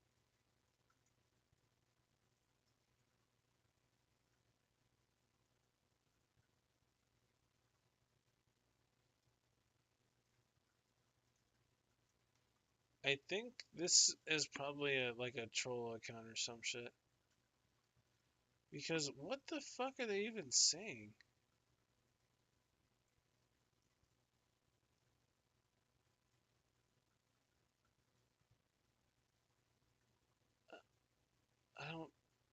I don't know if this is actually a real account though. I think this is more like a joke account. I don't think that's real. I do not think that's real. Dessert 200 years ago? What is this? Welcome to How to Cook That. I'm Anne Reardon, and today we are making a 200-year-old recipe called a grand dish of snowballs. A grand dish of snowballs? I have never seen a dessert They're gonna eat my recipe baby? quite like this one before. Lots of old recipes are recognisable, like hot ice cream in this book is equivalent to Bomb Alaska nowadays. But the grand snowballs seem to have been lost in time. First, it has us making a crisp paste, and a paste is what we would now call a pastry in our recipe books. Rub 1 pound of butter and 2 pounds of flour very finely together. Then mix it with water into a paste the stiffness of butter. This is the choice paste for tarts made of fresh fruit. That's a pretty standard pastry recipe that we'd still make today, but that's about all you're going to recognise about this dessert. Pare and take out the cores of 7 large baking apples. To pare just means to peel it, so that's easy. But I find taking out the cores of whole apples with a knife quite tricky and a little bit dangerous. If the cuts are not lined up perfectly from top to bottom, then it's impossible to get the core out without breaking the apple in half, which is not what we wanted. So to solve this problem in the 1700s, they made their own gadget, an apple corer out of a hollowed out sheep's bone. I don't happen to have a sheep's bone handy, which I'm quite glad about, so I'm going to go with a modern apple corer to get this job Eat my done. baby. Next, we have to get the paste I'm that gonna we eat made you. and roll it out thin. Fill up the holes with hints or apricot marmalade. Now, I haven't seen apricot marmalade. I have to roll you out thin, baby. Okay, roll you out thin. And half homemade orange marmalade. A marmalade. It does take quite a bit to fill a hole of an apple, so it's just as well there's no sugar in the pastry, or it might be very, very sweet. Now it says to cover it. How sweet is it going to be, my little with snowballs? pastry. Sweet. Now, I'm not sure if it means just cover it over the top or to wrap it up completely. But because it's supposed to be a snowball with wrapping it up, Can you hear him? to be honest, I'm not quite sure how to do. If I wrap it like you would with Oh, fabric yeah, I'm and then scratching that squeeze tummy the excess non-stop. You pastry love together at the top stuff. and break it off, it all looks good until you turn it over and it's broken through the bottom. Several failed attempts later, and I settled on reinforcing the base and cutting a cross shape, then wrapping the apple up and gently pressing those joins to make sure that they are all sealed. Set them on a baking sheet and bake them in a moderate oven. Great care must be taken that they do not crack. The cookbook says, Yes, nothing can give baby so much snowball. pleasure at an entertainment as to observe a table sumptuously decorated with elegant and appropriate devices. They give splendour to the fete, an appetite to the most delicate, and amusement to all.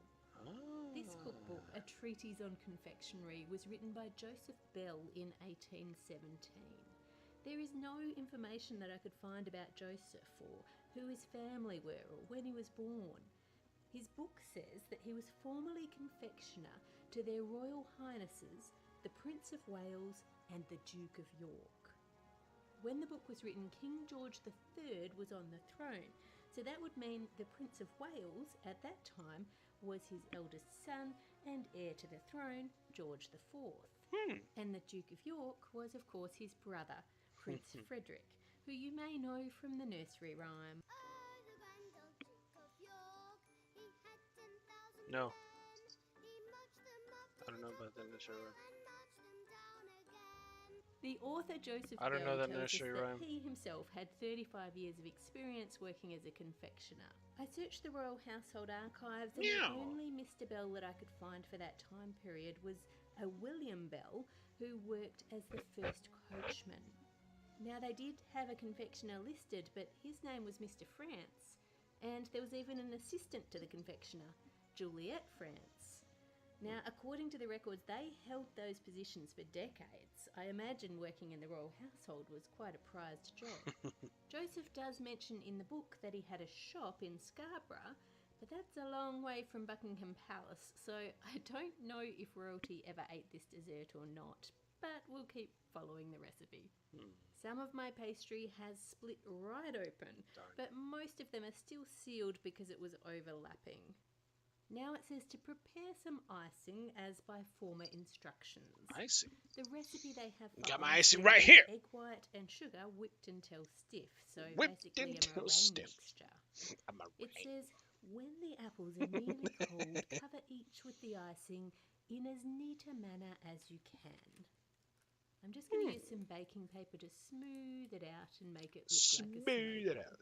Yeah, make it look like my baby right At the here. top of the bowl, you may Use him. lay icing You use him on as a manner reference. to represent snow lately fallen. Look at that. Snow Now, nipples. we don't get snow here, so I'm not quite sure Snow what nipples. it's supposed to look like when it's freshly fallen. Do you just add a little bit more on top? Look at that I don't snowball. know. Look at that. Now we have to set them in a warm stove for half an hour. That's so then beautiful. place over them a silver web lightly spun. The recipe for a silver web says, take 1 pint of clarified sugar and a teaspoon of lemon juice, boil it in a small pan to Oh, the they're gonna degree like drizzle called it on top of stuff. caramelled. To test that, I'm just going to drop some into cold water. Now, first off, we're getting this soft ball stage where it's sticky but it can still be rolled into a ball. Make sure you don't touch the liquid until it's been in the cold water because you will burn your fingers. 10 seconds later and you can see it's now much thicker than it was just a few seconds ago. And if we just wait a little bit longer, then you can see that it is now thicker again. But just a few seconds after that, and it goes this golden caramel colour, which is not what they wanted for this recipe. They wanted it clear or silver. But I don't want to waste the ingredients, so I'm just going to go with it as golden instead. Have ready a croquantly mould, neatly oiled with sweet oil. Then take a teaspoon and dip the shank of it into the sugar on one side of the pan. Take up a little sugar and throw the spoon backwards and forwards in the mould, leaving fine threads as possible. Continue to do so until the mould is quite full. Threads must be as fine as hairs. Now, I'm not sure what a croquantly mould is. If you do know, please share in the comments and enlighten us. I'm giving it a go with a metal bowl. Interestingly, because of the lemon juice, this is staying quite flexible instead of setting hard. I think I'll use the rest of it to make a larger piece. So now we're supposed to place this over our baked snowballs. It's a bit like stretchy fabric. It's just going to slowly drape down over each one. Clear would definitely have been better for this than golden on these snowballs. I'm definitely wishing that I'd remade the spiderweb there, but too late. Time for the taste test. I guess if it was clear, it could look like ice or something. It still looks pretty cool. What does it taste like? Sugar and passion fruit and orange and banana with a little bit of salt. I think you should taste it before you tell us what it tastes like. Oh, that's more solid than I thought. I thought it was just going to crack right open. I thought you weren't supposed to eat the yellow snow. It does look like a snowball, but I did think initially it looked like one of those spider egg sacs, but giant. Oh, no. I like them. I don't know what they are. I don't know what they taste like. But I like the look of them. They make me feel happy. Get a nice big spoonful of everything, I think. It's very It looks difficult to very eat. messy. Oh. Right, so meringue and sugar spiderweb on the outside. Oop, some sort of pastry. Oh. Oh yeah, that's good. Yum. Apple pie covered in meringue. It's good. That Very sounds good. really good, actually.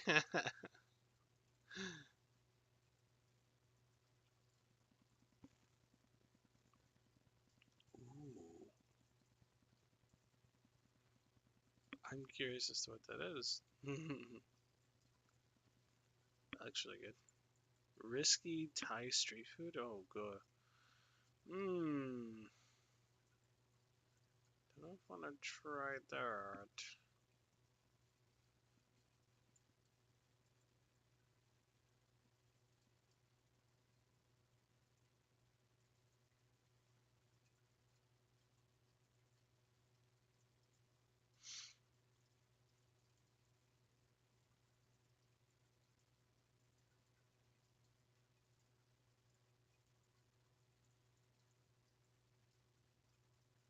Most unique fruits you never heard of? Bananas. You've probably heard of them. Apples. You've probably heard of them. Mangoes, cherries, grapes. You've probably heard of them all. But some fruits are less commonly known. These are the most unique fruits you've never heard of. Alright, let's go. The Number scary 20, cherry. The purple akibi fruit. Oh. I was like, wait a minute, what? The scary cherry? I've never heard of that fruit. And I was like, oh, that's the channel name. Next up, we head to Japan for a curious fruit known as the purple akibi. It's one The purple akibi? that will help you see exactly why the fruit is so strange. Mainly, it looks like it's already broken into and its core is exposed, but that's just how it regularly appears. It was first found in the forests alongside the mountain areas of Japan, and for a long time was used as an indicator that the fall season was approaching due to when it bloomed. Now, there are several ironic things about this fruit that should be noted, and not the least of which is while it is a fruit, it's not exactly a particularly good one on its own. You see, that's because Japan has known about the fruit for a while, but they don't market it because it has a rather bland flavor.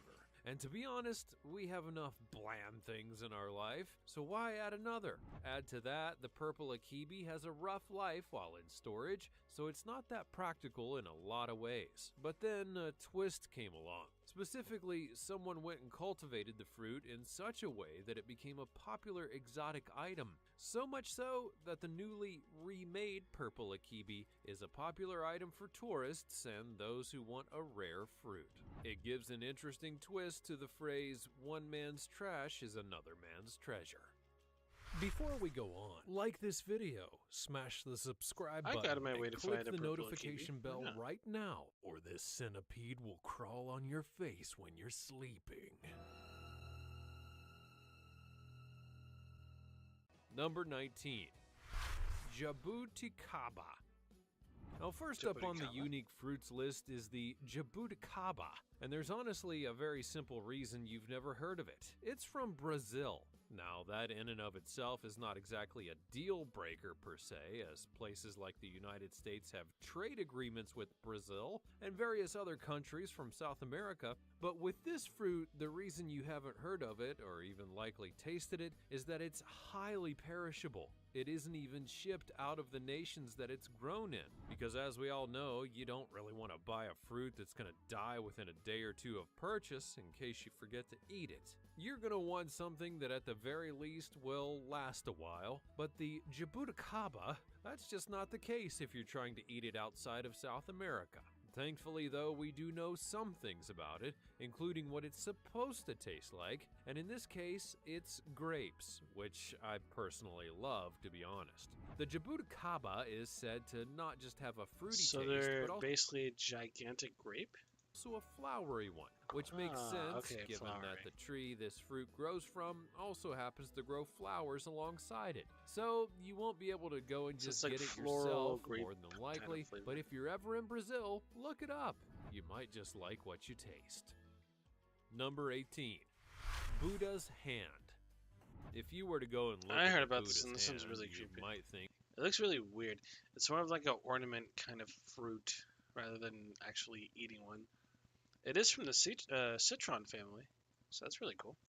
that this is either a very messed up fruit or one that's from an alien world, because it definitely doesn't have that typical fruit look, and you're right to have suspicions about it on a certain level. This is what's known as a fingered citron, a kind of citrus fruit that diverges from other citrus products for multiple reasons, not the least of which is that this is a fruit that only has a rind in it, meaning that there's no seeds, no pulp, and no juice. So it's not your typical kind of fruit. According to those who know the fruit, it originated in India and then would be brought to China by Buddhist monks, which is not really uncommon when you think about it. Over time, the Buddha's hand got a very positive reputation, and not just because of its very fragrant smell, but in the fact that it became a symbol. But what kind of symbol could a fruit really be? Well, one of happiness and longevity. Don't think about it, just accept it. So much so that the symbol's used as an offering during the new lunar year to try and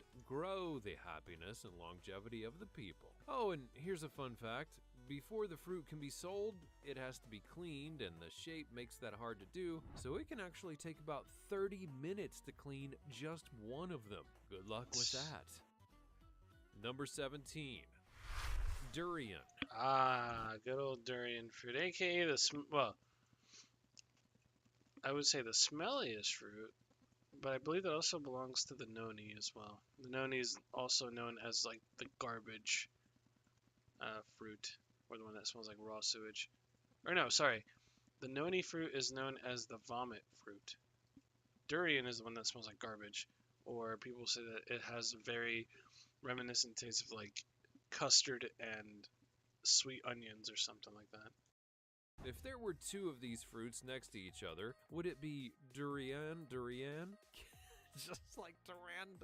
Never mind. While we may have made a joke, the people of Southeast Asia believe that this fruit is no joke at all, because they refer to durian as the king of fruits. So kneel before it, you peasants! But seriously though, what makes it the king among fruits? Well, that would be the nutrients that are within.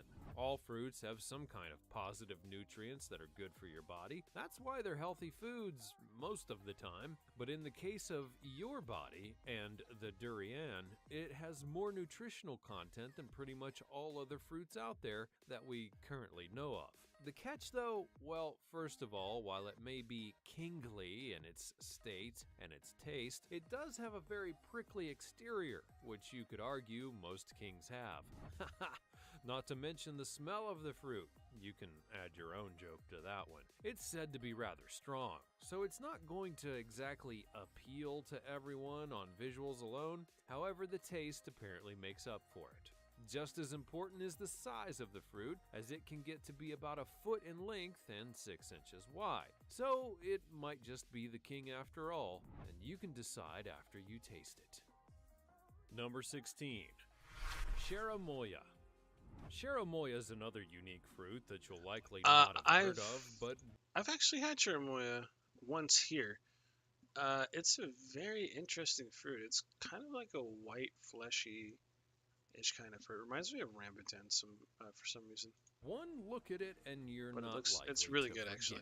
Due to its skin and shape, it's known as the custard apple to many in South America, which honestly doesn't sound too bad in principle. It's also a very special kind of fruit that's grown in high altitudes, but its nickname is much more appropriate than you may realize, because unlike more basic fruits where you just take a bite out of them after they're peeled, you will truly go and eat this fruit like it's a thing of custard. I'm drooling just thinking about it. As for what it tastes like, it does have a fruity feel to it, including being likened to pineapples or bananas, which is absolutely scrumptious sounding. The other good thing about the cherimoya is that it's one that is high in nutrients and other things. For example, it's full of antioxidants, and that can apparently make your mood better, which we all need. It can also potentially help with the health of your eyeballs and more. Yeah, we know what you're thinking. Because the black This seeds remind me fruit's so too much good like to a be rambutan. true. Well, you'd be correct, because it turns out that if you go and eat too much of it, some of its benefits might go and crash your nervous system. So as with all things, ladies and gentlemen, moderation. Number 15, mangosteen. Mangosteen. Next up, we have the mangosteen, which might appeal I believe I've had mangosteen as well. These are absolutely to delicious. certain people who have a specific taste, because it's known to be both sweet and sour. Not unlike certain other fruits that I've shown you, this fruit originates from the southeast of Asia, but then it went and got distributed all over the world. In terms of its looks, this is where the fruit gets really unique, because as you can see, the mangosteen has a deep Yes. purple hue. Oh, dude, this. And I would love to have a mangosteen right now. So good. That makes it look like certain other fruit on the market, but when you open it up, it's got a really special white interior. This is called the inner flesh. But honestly, I'm a bit creeped out by that name, so I'll likely not use it again. The bad news is that while this fruit may be grown all over the world, it's still a pretty obscure one, and thus not something you'll be able to just get in any old supermarket. However, if you do, you really should try it, because it's full of things like nutrients, fiber, and unique antioxidants, all of which can be helpful for your body, and we all know that you need all the help you can get. Number 14, rambutan. Now shall I Yes, one of my absolute favorite fruits. I remember when I was in Georgia. We get them here every now and then too, but when I was in Georgia, me and my cousin, we went to this kind of like it's like a swammy kind of thing, but there's a fruit vendor there that sold many different kinds of exotic fruits, and once I figured out they sold rambutans, me and my cousin just grabbed like 3 full bags of rambutans. Oh my god, these are so good. I love putting rambutans in like fruit salads. It's just such an amazing and sweet flavor. I really recommend this fruit. This is one of my all-time favorites. talk about the rambutan? Because this fruit definitely has potential for those who are wanting to try it. In terms of where you can find it, it's known to be in countries like Thailand, Malaysia, Indonesia, and the Philippines, along with Australia, which just goes to show just where it's popular in the world in terms of location. And as you've no doubt noticed, the rambutan are a fruit that don't exactly look the nicest. In fact, they're kind of hairy. And Yeah, they look really creepy, but my god, the flavor of these is amazing. look like creatures that may dwell in the sea, but they're actually fruit. Ironically, the rambutan is honestly a word for hairy, so at least the fruit admits what it is right off the bat. However, not unlike the stories of old that have been told, once you get past the hairy layer, you're going to find a rather sweet treat. In fact, it's a 2-for-1 deal because the insides not only have a section of white fruit to enjoy, but an edible seed for you to snack on as well. Diversification is always appreciated.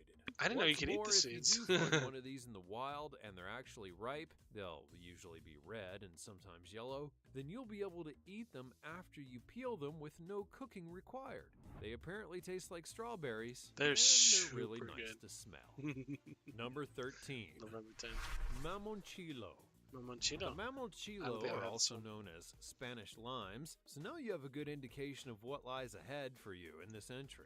Not unlike any other fruit, the mamonchilo are one that's grown in clusters and are known to be in groups of 12 or more hanging from trees. But the interesting part, When they're harvested, they don't take the clusters. They take the whole branch that the clusters are on, and then they sell the fruit as the cluster. Part of this is that the fruits themselves are only about 3 to 4 centimeters wide, so they're not too big, but they are almost perfectly round, giving them the ability to really cluster together. Moving on to what the fruit is like, it's honestly multi-layered.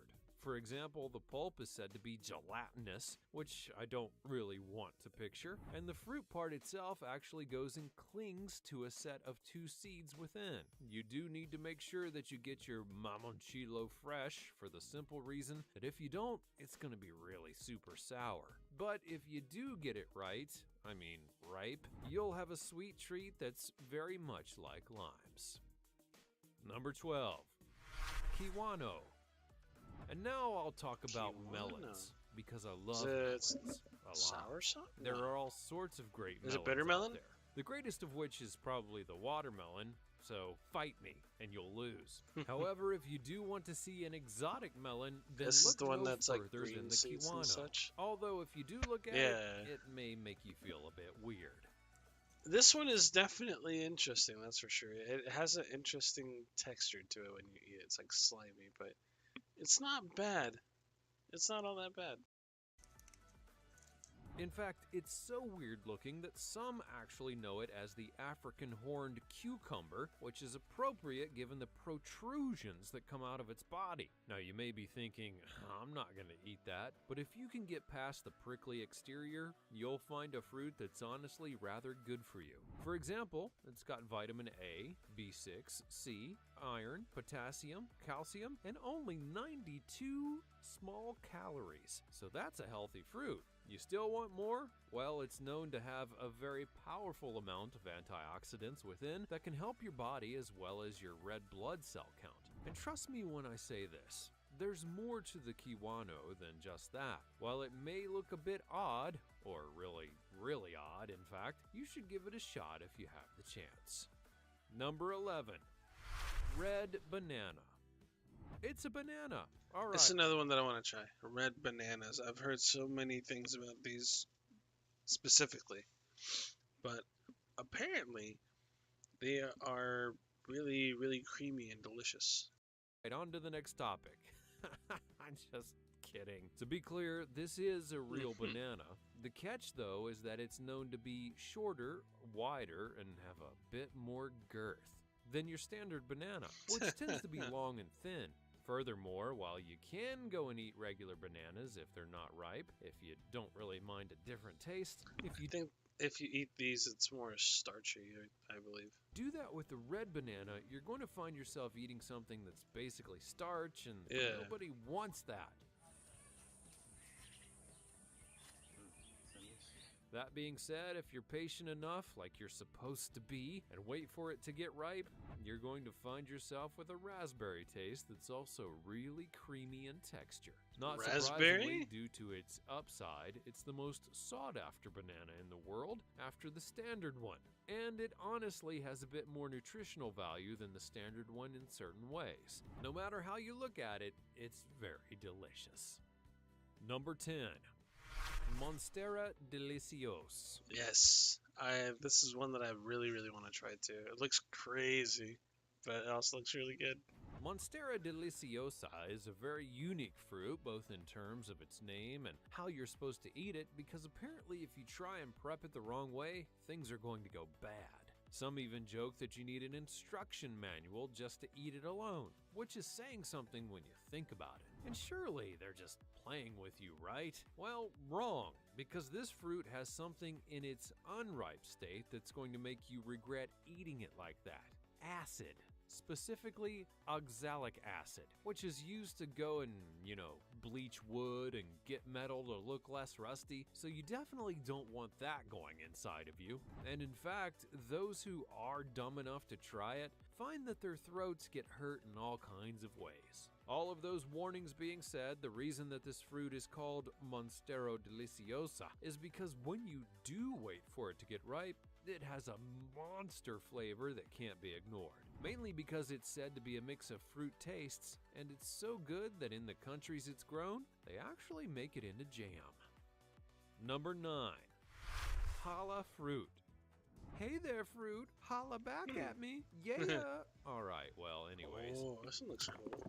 Oh, this As one. for the real challah fruit, it's one that's very curious in looks and how you can eat it, because it's a fruit where you can very much go and eat various sections of it, but it can also be large in its own right and grow together on a rather tall tree that's apparently rather impressive to behold. Now, because of the various sections of the fruit, you might wonder just what you can and cannot eat. Typically, you'll need to remove the flanges of the fruit in order to eat it. To be honest, it looks like an explosion. It really does. Like if somebody were to paint what an explosion looks like, this is exactly what it looks like. It's so cool. I love it. I'll be right back. I need to go use the restroom real quick.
Let's finish this up. It's still really cool though. It looks like an explosion. But sometimes it's not that easy due to all the parts within. Sometimes you have to go really deep into it to get what you want. It's a lot of work just to taste what it's like. But once you get to the true innards, you can either eat it or just suck out all of that pulp in order to get to the good stuff. It's not easy, but it was never a hollaback fruit, was it? Number 8. Never showed it tastes like though. Ackee. There are certain fruits in the world that are said to be rather special, not the least of which is that they're fruits, but they act or grow like vegetables in certain ways. Kind of like how the tomato is. So you need to be However, very the careful. ackee is another fruit that's confirmed to be a fruit, but you treat it like a vegetable when you're ready to cook it. Oh, the wonder of natures. It gets better though, or worse, depending on how you look at it, because if you cook it the right way, you're going to get a wonderful taste. One that fits the fact that the ackee is the national fruit of Jamaica. But the catch, if you prepare it wrong and you leave the seeds inside, you're 100% guaranteed to get absolutely sick. So sick, in fact, that they have a name for it in the form of Jamaican vomiting sickness. Damn. Doesn't that sound delightful? Here's a hint. No, it doesn't. The other irony here is that the fruit is said to go and let you know on its own when it's ready to cook because it'll just open up. It's smart, yet terrifying at the same time. Oh, and remember all that sickness part? Well, due to that, the only way that you can get ackee in the United States is if it's in canned form, meaning that by the point it's fully prepared, and it has to follow a whole bunch of FDA guidelines or else it's 100% illegal. Number 7. Keppel. Keppel fruits are the first ones that you think are basic in certain ways, which includes the exterior and the insides, where they very much resemble avocados. However, they're a different kind of fruit that grows from a tree in such numbers that the fruit are said to literally envelop the tree. Oh, but it gets better.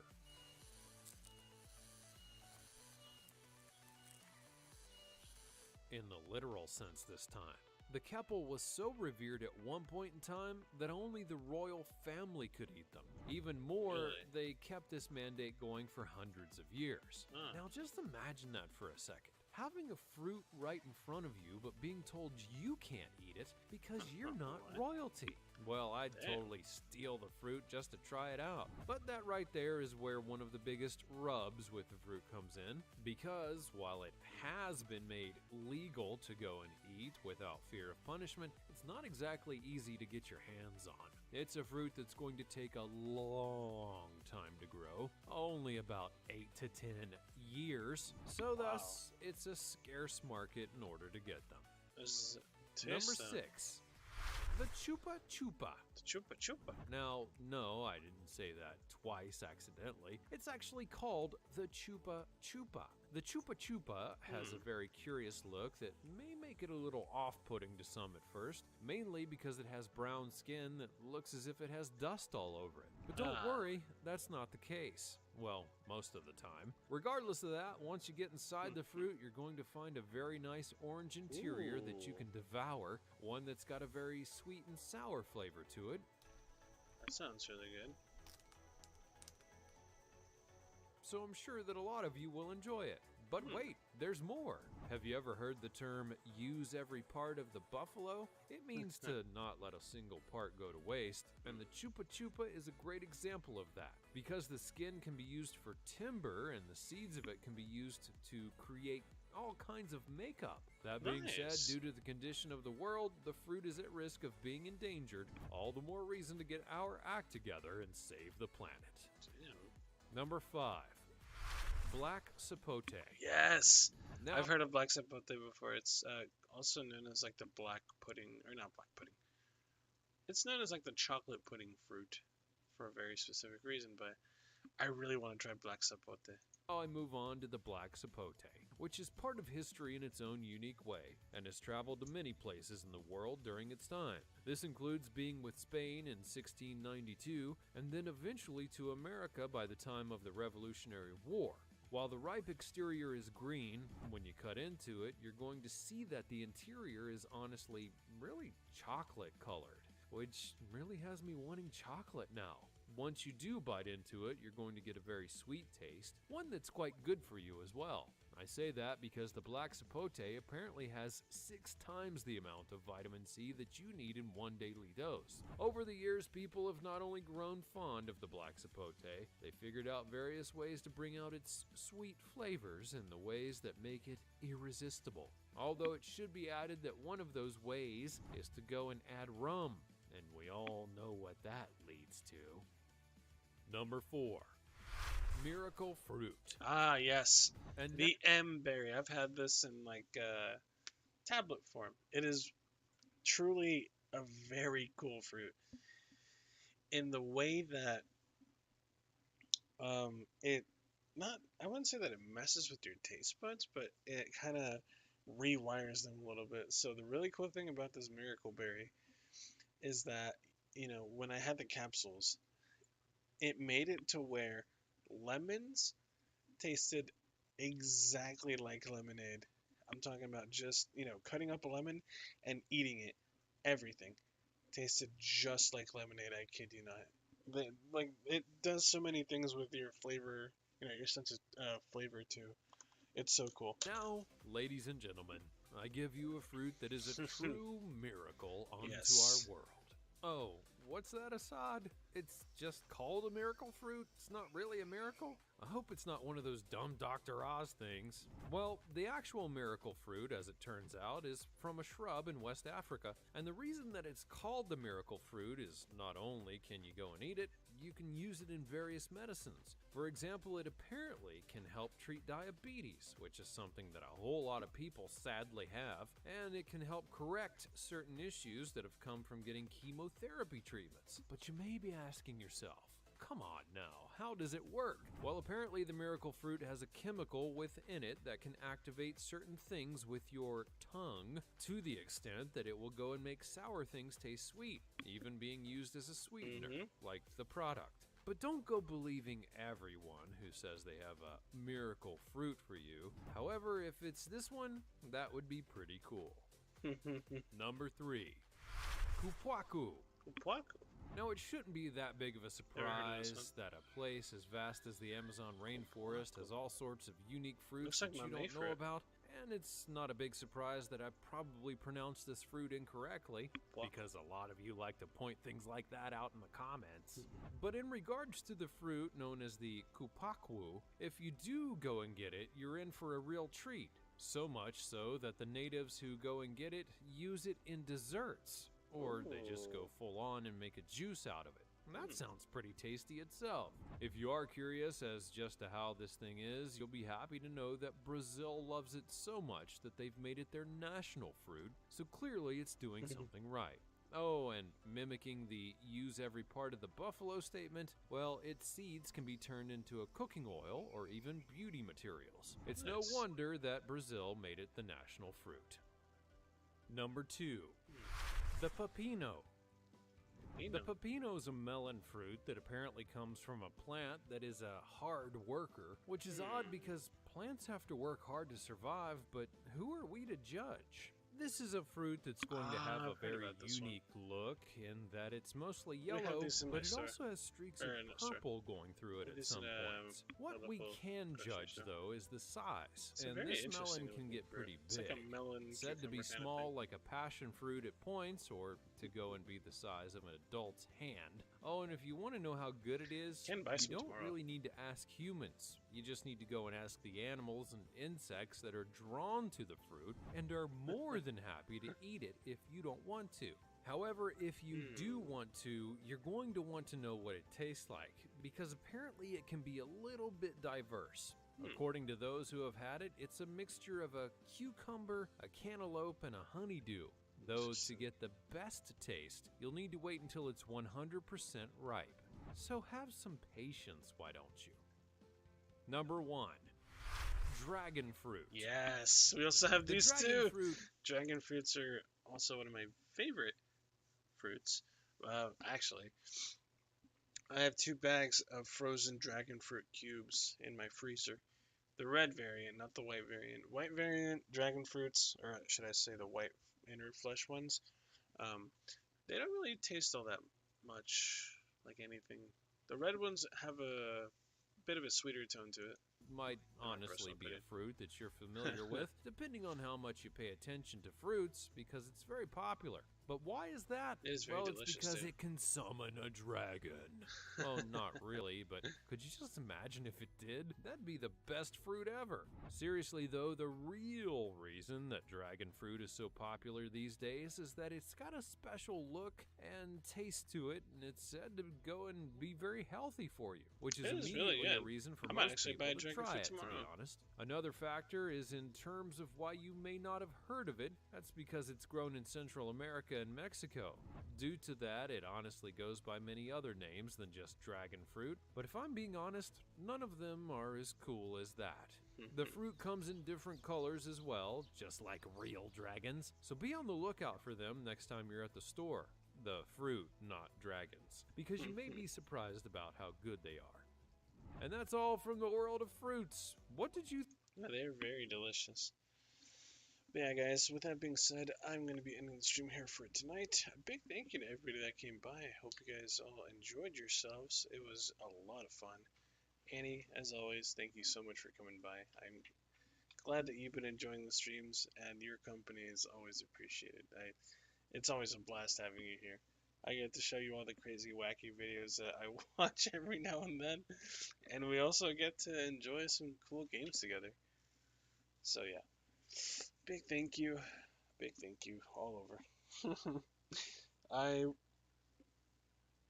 probably going to be online tomorrow, probably in the evening, maybe an hour or so in the morning. We'll see.